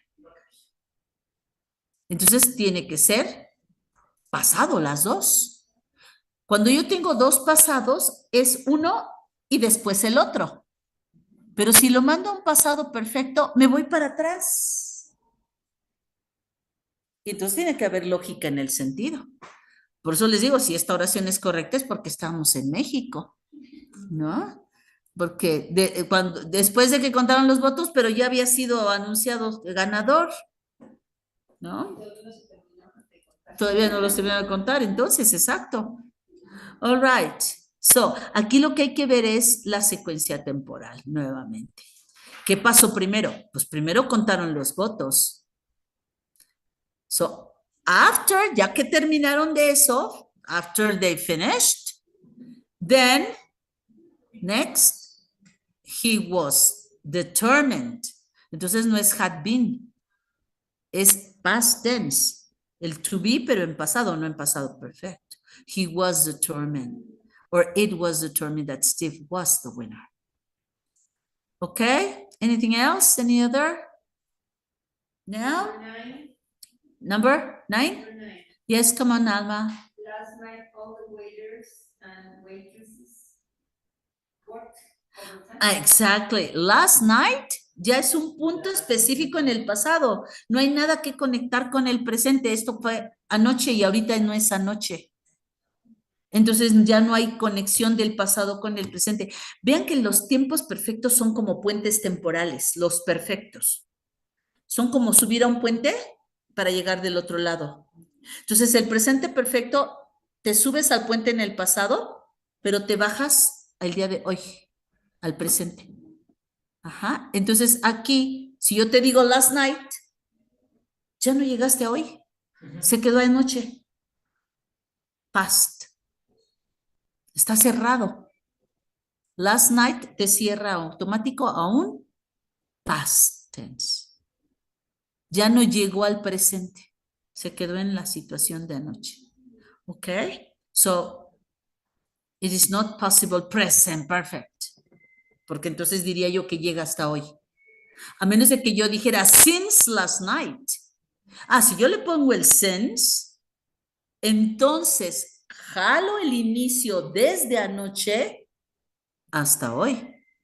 Since last night, fíjense, nada más agregándole el since last night, all the waiters and waitresses have worked overtime. ¿Qué quiere decir? Que ahorita siguen trabajando tiempo extra.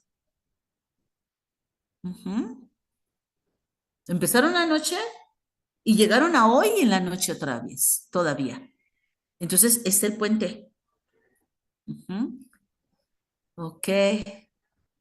Y aquí, he had fastened, por ejemplo, la 10, he had fastened his seat belt before the airplane took off. It's logical. ¿Qué pasó primero? Pues primero se abrocha el cinturón, o sea, antes de que el avión despegue. So this is correct. Past perfect and simple past. Okay? Well, time expressions. Let's very quickly try to move ahead. What about time expressions? They are very important to determine the conjugation of the verb. If I say in 1970 is past. But if I say by 1970 or by 1980, ya no es past. Porque el by ya me cambió el concepto del tiempo. Se hace como un espectro. Ajá. So, he moved to New York in. Ahí es bien exacto. En este año se fue. Or last year, or last night, or last month. 2 days ago. Very exact past. But if I say by, there is like a calculation concept of time, then it is not specific. Ya no es específico en ese año. Pudo ser antes o pudo ser después de los 80s. O sea, tiene un espectro mayor temporal. So he had left there, ya se había salido de ahí, by 1980. Entonces, como no hay un referente en el pasado, lo abro, entonces ya no es pasado. Pues pudo haber ocurrido hacia atrás, antes de los 80s. So past perfect. Or we have lived in San Francisco since 1982. Es cierto, hay un año muy preciso. Sí, pero ahí es el inicio. La acción continúa. And up to now, present perfect. Mientras lo que haya yo hecho en el pasado toque tu presente, es presente perfecto. ¿Ok? So, this is it. Aquí, por ejemplo, tenemos expresiones muy específicas. Years, 2 years ago, last week, past. Pero lately, por ejemplo, lately no es pasado. Porque sigo hablando del presente, o sea, recientemente, o sea, lo de hoy, lo de ayer, pero es muy fresco, muy cercano al presente, present perfect. Ok, y aquí vienen algunas de las expresiones que hay que tomar en cuenta para ver el referente temporal con el by, que le abre el espectro al año que tú digas, el simple past, que es muy fijo, o el que marca el inicio y sigue en el presente, present perfect. ¿Ok? A ver, chútense esta en un minuto. Pero bien que quisimos jugar Halloween, ¿no?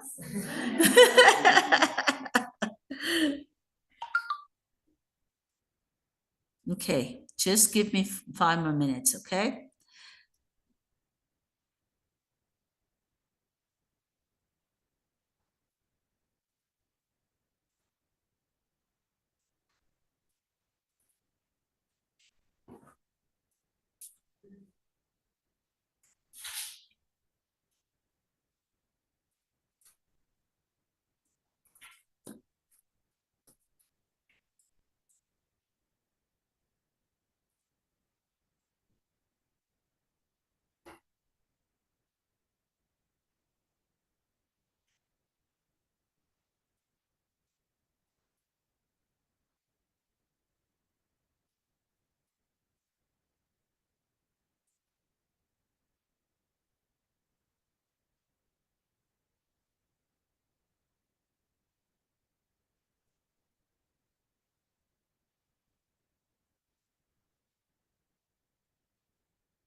Okay.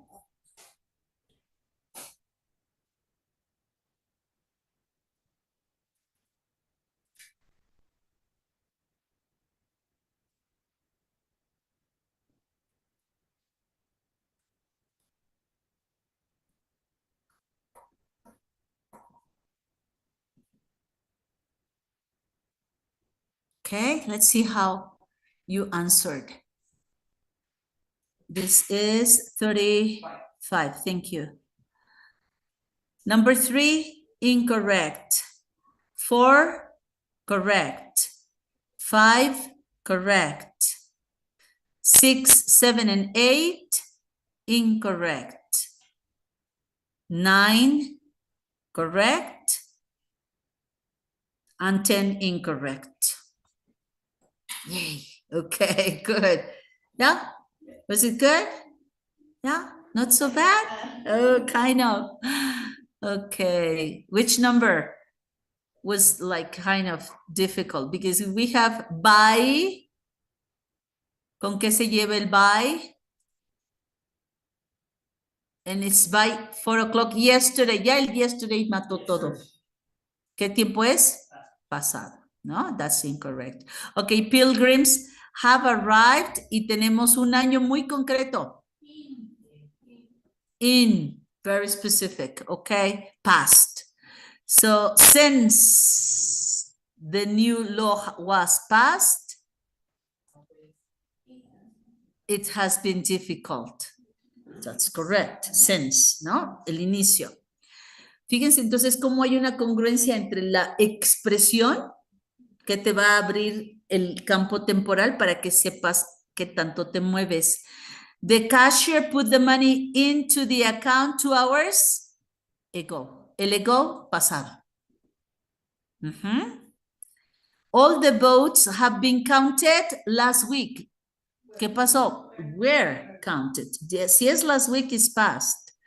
Students are writing many compositions lately.